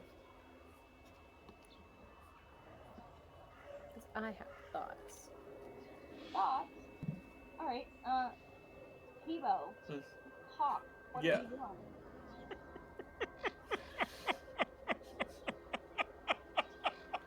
You did this to yourself. it's great. I love it. So, if I mean the we should go to where this all started, which would be downstairs. I'd be all for going downstairs, and depending if they're how long they're going to be looking around upstairs at all these, um, you know, if if they're like trying to make notes of every single detail that they see, I would be just going downstairs right away. I might glance at some of these details, but Peebo's not scared. no. All right. Peebo's going downstairs. Let's do it. Bam. Okay. So, you guys are left to your own devices. You are absolutely welcome to go downstairs. You see all the things that I mentioned, billiards room and personal studies and things and the like. The Candlesticks, huh? a candlestick. Candlesticks, lead Yeah, pipe. yeah, absolutely. Um, so those things are all yes. It absolutely looks like a game of Clue. Is Scott running the Twitch side of things? Yes. This is Bryce. Yes. Yeah. Welcome, Bryce. Glad to see you, buddy. Yes, I am running it. Got it figured out finally. You're doing a great job. Thank you, Jenna.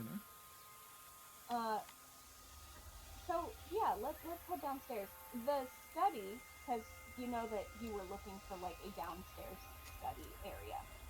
In this room, you do, since Nettle had been like specifically looking for them. There are what looks like maybe rubber plants, down here as sort of like a decor situation.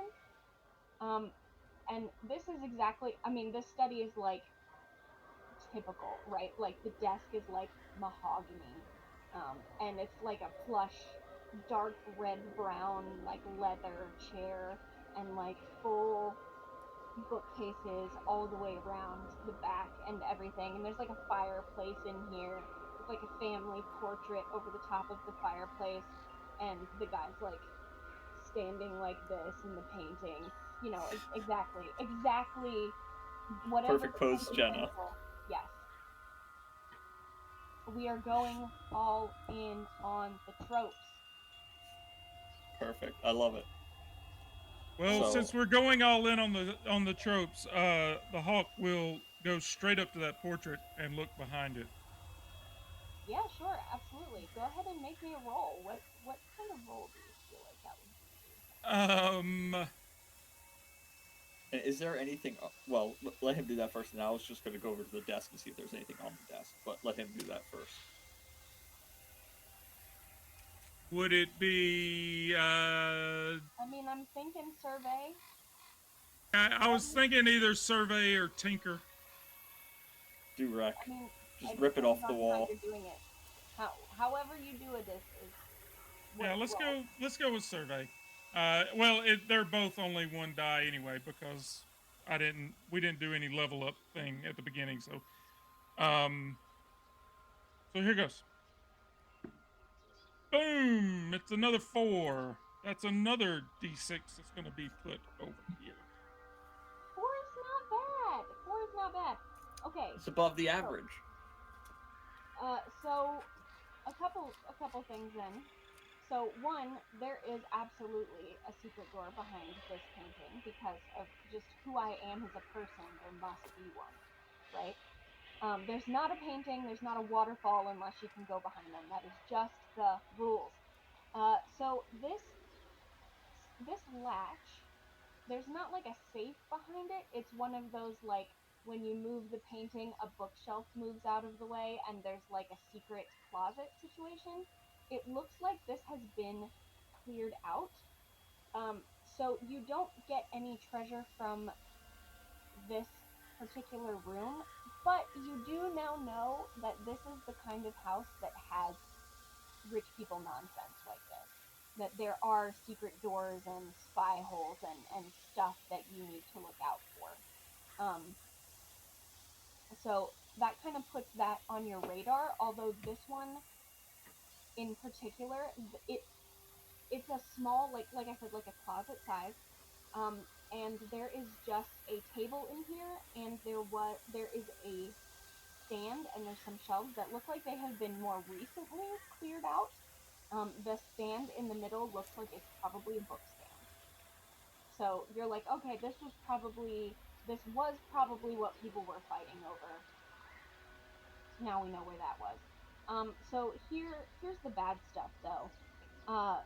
So Peebo is over peeking around looking at these plants, and Peebo, you notice that there is a lot of blood sort of in that area, and you're like, oh, guess one of those schmucks totally bit the dice over here. And then just as that happens, these vines wrap around your arm, and the second they touch you, your arm turns red, and you can feel all the blood like rushing towards where these, like they're almost sucking it out of you in sort of a weird, I don't have a better way to describe it than like a hickey, but like one that Okay. will kill you if you let this continue. Like a I giant beg mosquito. I'm sorry? Like a giant mosquito or something. Yeah, but everywhere the vine is touching is like Gee. seeping the blood from your body. And Okay. as this happens, you can see it like coalescing on the vine, almost like dew. And the vine itself is becoming like really slick with blood. So like you're trying to just pull it off with your hand, and you can't because the vine is like your own blood is preventing you from just pulling this vine off with regular mundane means. Okay. At that point, I would. Neville, do you remember from the report that Daryl was covered in these things, right? Like it wasn't just one mark; he had them all over his body. Okay. So that's probably fine. Yeah. What are you doing while your friends are peeking around in closets and getting murdered by plants?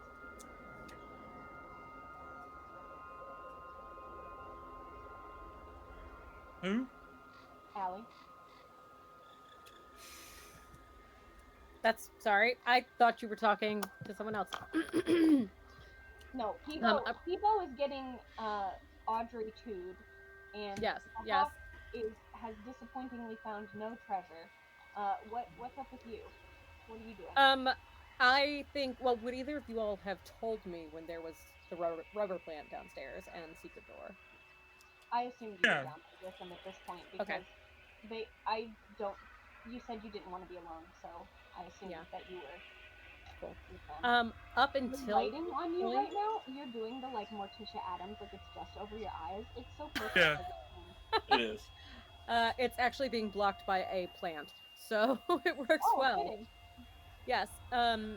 I would say up until this point, I would have been keeping an eye out for anything that maybe could be added to my collection, whether it's like a nice little like grandma knickknack, like a porcelain doll, or a plate, or a, poison ring, or a box that nobody will look in.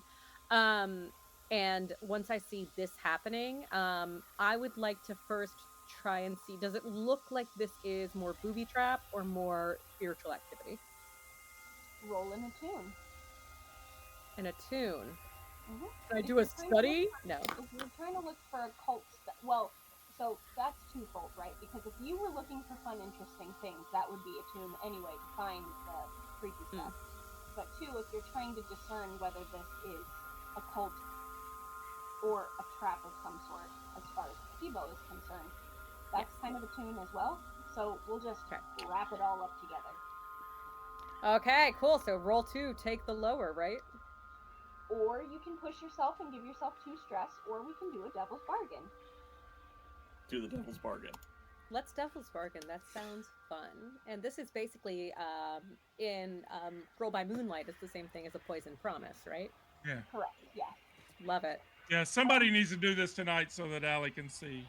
Yeah. Yeah, well, Brett did one. So there are the way that they did Poison Promises, she did not tell her players what the promise was going to be, but the way that I have always seen Devil's Bargains work is the DM tells you beforehand, and then you decide if you're going to take it or not. Usually okay. people take it because drama.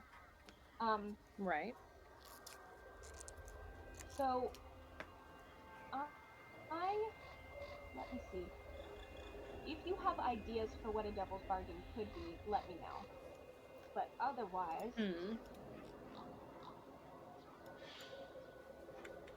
Not off the top of my head. okay. Then here is my bargain for you.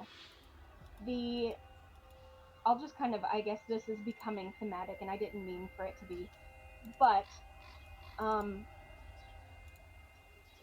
the cult that the guards and this family seem to be entwined with is going to you are going to find some fun occult trinkets that you can have as like loot. And I'll even let you decide what those trinkets are. It doesn't matter to me. Just kind of generally Okay. occulty things.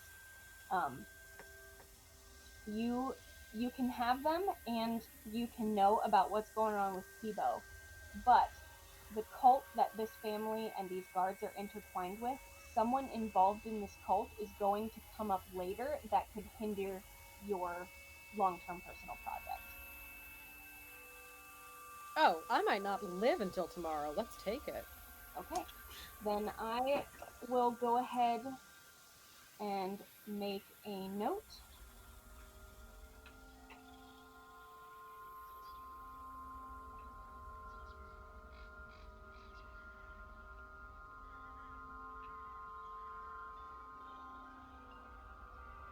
And if I don't do that, I will forget forever.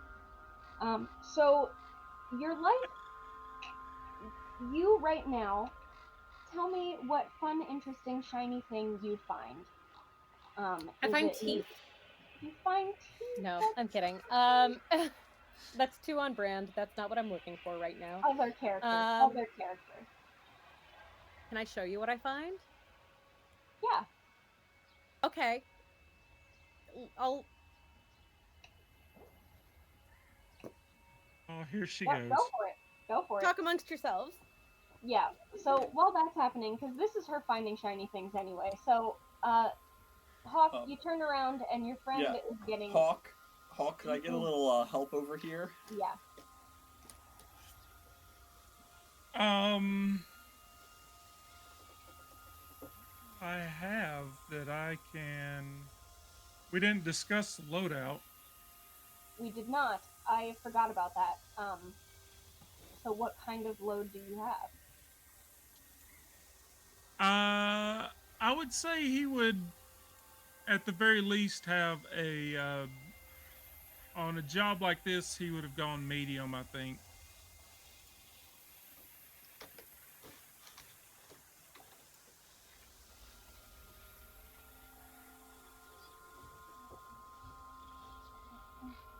So, um, so he could have a blade. He could have a knife.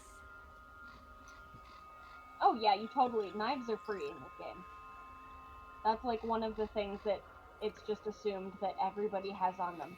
Okay, yes. You absolutely find that. Um, What? that is a haunted porcelain cat. No, Allie. It's like a What? music box cat. Why? Yes. Okay, so I love her. no, this is perfect and very on brand, and I'm super here for this. So, in exchange for someone powerful in the shadows potentially becoming an enemy of yours later on and getting in the way of your long-term goals, you get a haunted porcelain cat with eyes that are far, far too lifelike for anybody else's comfort. And as you hold it, it starts tinkling a jingling, soft little lullaby tune as the focus shifts from you in the foreground to Peebo in the background, who is being strangled to death by a plant. Oh, okay. Am I able to figure out if this is a, a spiritual occurrence, or do I have to roll a second time for that? What was it that you rolled again? I don't remember. She did the devil's bargain. Yeah. Um,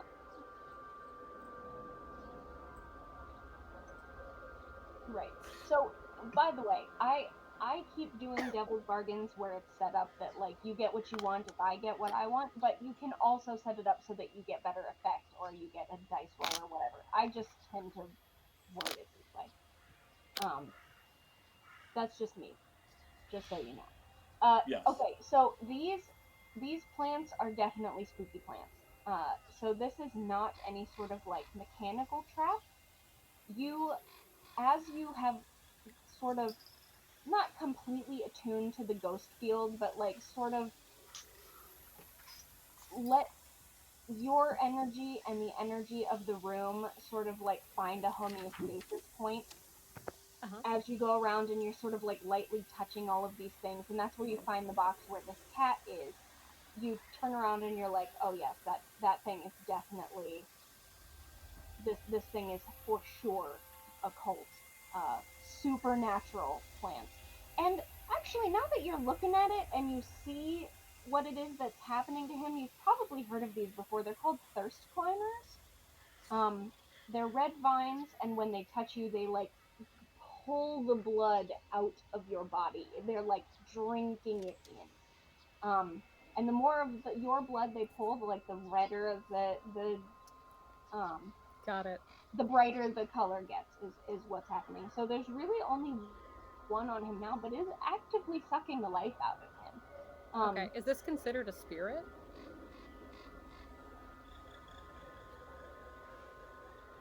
Probably not. Okay. Why? What are you trying to do? I might have a special ability that is spirit centric. What is your ability? I would like to know. It is called Ghost Ward. You know how to wreck an area with arcane substances and methods, so it is either enticing or anathema to spirits, your choice. Interesting. Okay. keep that in mind for later. I don't think it would help with this particular thing. This is Mhm. think about it, I guess, more like almost more like enchanted rather than possessed with these particular guys. Probably here as a form of protection for this like particular wall, closet, safe area. Cool. But seriously though, if someone doesn't start trying to get these off Peebo, he's gonna take some harm. So I'm I've got throwing coming. knives. I was coming with a knife to Perfect. try and cut him loose, and then the porcelain. And then the porcelain That arrived, and we happened. all got distracted by this lovely, charming, darling porcelain deer. What is this cat's name, Allie?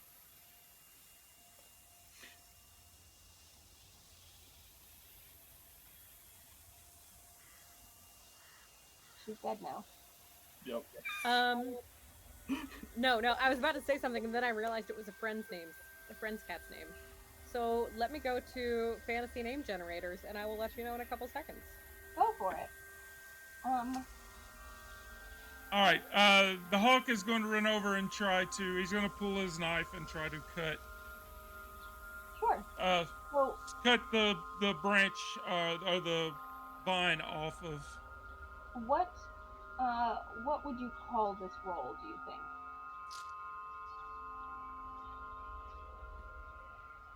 If you're going in just swinging this knife trying to get it done, that's a wreck, and you're more likely to hurt your friend.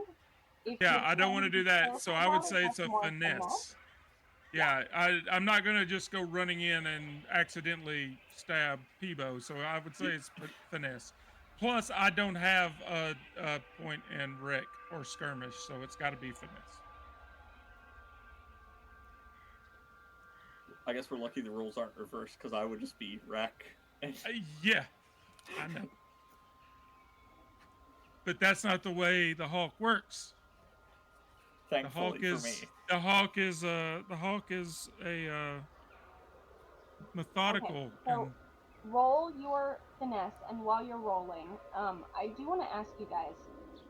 We took a little bit longer to get started than I thought, but that part of that is because like we're all sort of getting used to how the game works, and we as a group have never played together, and all of that stuff. So we have two options. One, I can wrap this up quickly, and we can like kind of finish it tonight, or we can have a part 2 and play again later. I'm always down for blades, so like, you want to do Yeah, that? I'm here for a cool. part 2. Sure. So we'll end this quickly, and then we'll come back. An FGP part 2. You know how we do them. But I Part did 3, say part this 4. was an ongoing game, okay? I did say that. Yeah. Yeah. That is the whole concept behind this is ongoing game. If Brett or myself or Allie can't jump in, somebody else. It was a completely different crew on our first heist, so I mean it's. Well, we do have a new crew member in Henrietta. No, Henrietta. I feel like Henrietta is her own consequences. Like, Henrietta I made the devil's bargain that you get what you want, and what you want is Henrietta, and Henrietta comes home with you. That should have been the whole devil's bargain, but instead I also got to add more, so that's just a bonus for me.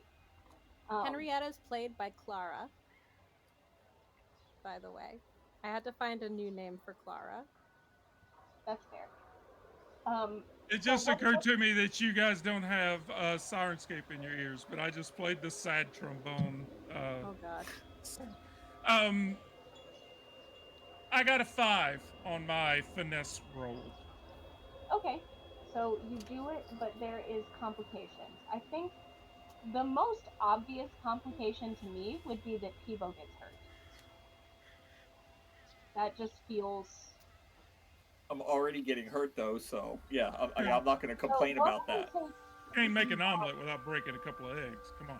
Yeah, can't make an omelet without breaking a Peebo. So I was about to say it. So go ahead and take. We'll just say level 1 harm, and let's go ahead and call it bruised. We'll say.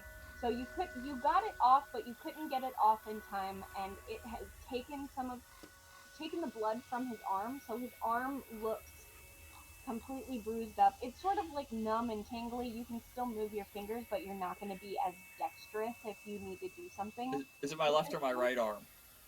I don't know which arm is it. I'm gonna say it's your right arm. Are you Okay. right or left-handed? Right-handed. Well, that's your problem. Yep, that's fine. So if you need to do anything fiddly, that might come into play, and you have your level 1 harm. We're gonna call it bruised. So you're in this room. You know where the inheritance was. You can tell, like, okay, this is probably what killed this dude. That doesn't tell you where the inheritance is now. It doesn't. No. And then as you finish not dying thanks to this plant, you turn around and there's Yeah, it's like did her hit that cat's eyes just move? a little. Are they supposed to do that? It's fine. She's going to help us. Isn't that right, Henrietta? Anyways, glad you're not dead. That's a gnarly little fucker right there. Good Yeah, work. Just keep that little cat. I'll deal with like 100 of these before I deal with one of those cats. So. Oh, that's okay. Henrietta will keep to herself. Her and me keep parties of 3. Boy. If Henrietta is going to help us, how is that? What form will that take? Moral support. And she'll tuck Henrietta away in her bag. Now, anyways, I guess it's apparent how Dwight, Daryl died. So we've got that checked off the list. Yeah, but Sort of. There's still a question of if there's something that keeps these vines from just attacking anyone that comes down here if they're supposed to be here, then why was the heir to the mansion killed by them? Or if they're not, then how does the guy who studied this usually is not just get attacked by them all the time? yeah. Well, it's not his study usually. It was his father's, yes? Maybe That'd be a safe assumption. maybe he forgot wasn't. to water them. Maybe he had been removed from the will, and he wasn't the rightful owner. Now, there's an interesting theory. But there was no copy of the will, is that right? That we saw? You weren't given a copy of the will. You haven't checked Okay. the desk for paperwork or anything. Well, I guess it's No, time to rifle. Yeah, because I went over to the desk to start doing that and then got eaten by a plant. So Fair. if you want to go over to that desk now, you can, but Yes, I got this. Rifle. So that can be study or survey. I'll take study. That sounds wonderful. Finally, something I like, can be you of have assistance with. You guys can also do group roles. So how a group role works is one person leads it, and everyone rolls whatever your thing is. So if it's a group survey, for example, or a group study, where you guys are like meticulously looking around this whole room for clues, then you all roll, and for everything under a 3, the person leading the group roll takes a stress. But then you're all doing it, and then any 6 counts as a success. no, Do I'm we- intentionally not looking because I Okay. just got attacked by a plant. If Scott wants to, he can. but- I will. Yeah, I'll throw in. I just got a 5 and a 6. And I got a 5. Alright, so it's a 6, and you don't take any stress. That works out perfectly. So rifling through the desk, and like this is a montage, is what's happening right now, and we're going to. So here's how this happens. We get a montage of moving books and, hearing secret door passages moving back in the background, and pulling on candlesticks and things opening up and you looking inside, and rifling through papers on the desk and finding journals and, hidden drawers underneath, like all the good stuff in movies, right?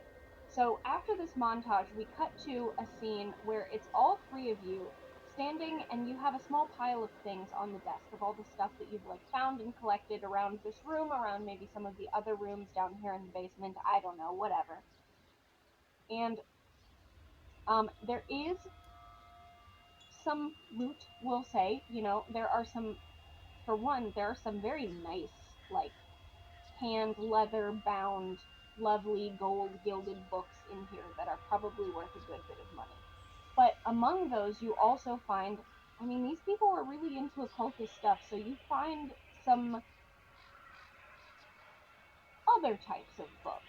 You find books on some of the forgotten gods. You find books on Leviathans and Leviathan blood, the uses and lore thereof.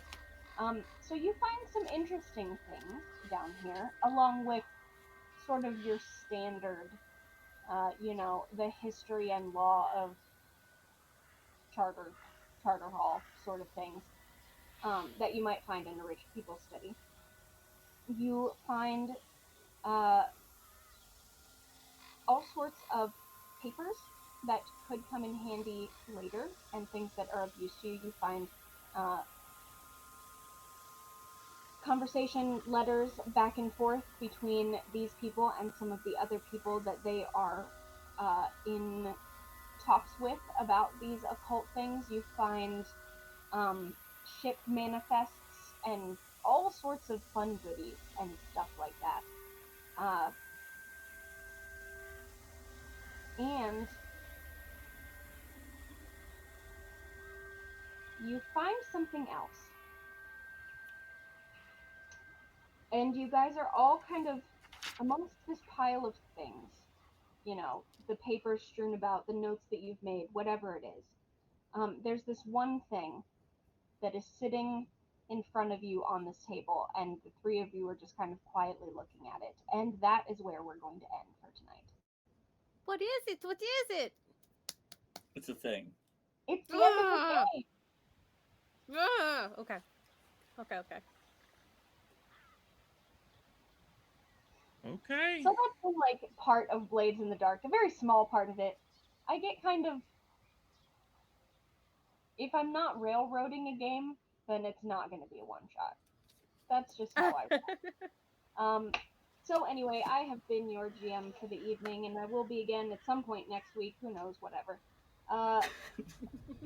So much Jenna, enthusiasm. I'm one of the co-founders of FGP, and I promise I do know how to do one shots. Just it's only with my own game and not anybody else's.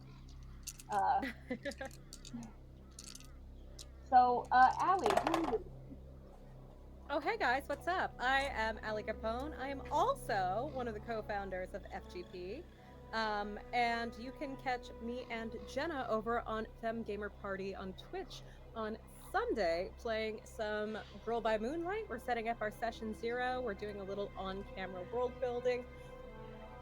And yeah, it should be a lot of fun. My arm is in pain from doing art. I'm sure Jenna's in the same boat. But yeah, this is one of our biggest collaborative projects that we have done up to this point, save for FGP in and of itself. So I'm really excited to see how it all comes together. Yep. Brett, you've been Peebo. I've been Peebo. I have been Peebo, the cutter extraordinaire that didn't cut anything and almost got cut. But yes, I'm Brad. I go by AWAR on most socials, here on Twitch, everything. Sometimes I'm not AWAR, but anyway. But that's I stream D&D and other tabletop games sometimes. Maybe Tales of the Valiant soon. We'll see if we can get more of that going. But that's about it for me. Scott, who are you? And I am Scott. I'm the guild master at the Random Encounters Guild, of which all three of these amazing people are members. between the three channels, it seems like we've built a friendship and a partnership. We've been a part of many different games together over the last couple of years. And there's many other amazing people in the guild. We're a fun community. We jump around from system to system and play different games. This Sunday night, we will be playing Dragonbane, our ongoing run of Dragonbane until we finally have a TPK and we can move on to something else. I don't think it's gonna happen. Kevin's too soft. He is. That is a deadly game. I don't think it matters how soft the GM is. It's just the bad guys get 2 attacks every round, no matter what. I'm doing that. A bigger monster gets 3 attacks every round. Like, it's just in the rules. It's just there. But regardless, we're having fun with it. We always have a good time. Last time we played, Jonathan convinced he's got a special ability that he can instead of rolling like he was trying to swim, and instead of rolling swim, his special ability allowed him to use one of his other abilities if he could justify it to the GM. And he decided that swimming was brawling with water, and Kevin let him roll brawling to see if he could swim, and he passed. He made his check. So yeah, we have a good time. After that, we'll play a session of Ragnarborg the following Sunday. Probably be wrapping that up, and then we'll jump to something else after that. But I want to welcome all of our new followers tonight. Thank you for giving us a follow. I think we're 8 follows away from the 50 now. So thank you very much for checking in. I hope you enjoyed this session of Blades in the Dark, and we'll tune in either Sunday night. If you don't tune in here for Dragonbane, tune in at the FGP for Girl by Moonlight. And Brett, will you be streaming Sunday night as well? Normally I would this Sunday, but I have to take off because I have to go sleep in a hospital with my son for a sleep study. So. Okay. Take some headphones and watch us on Twitch. I'll And be one of us watching will someone. rate each other. Yes. We'll figure it out. You can be AWAR on this channel and not AWAR on the FGP, and Something like that. The way to do it. All right. Everybody.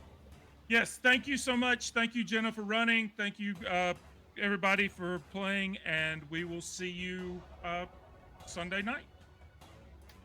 Bye.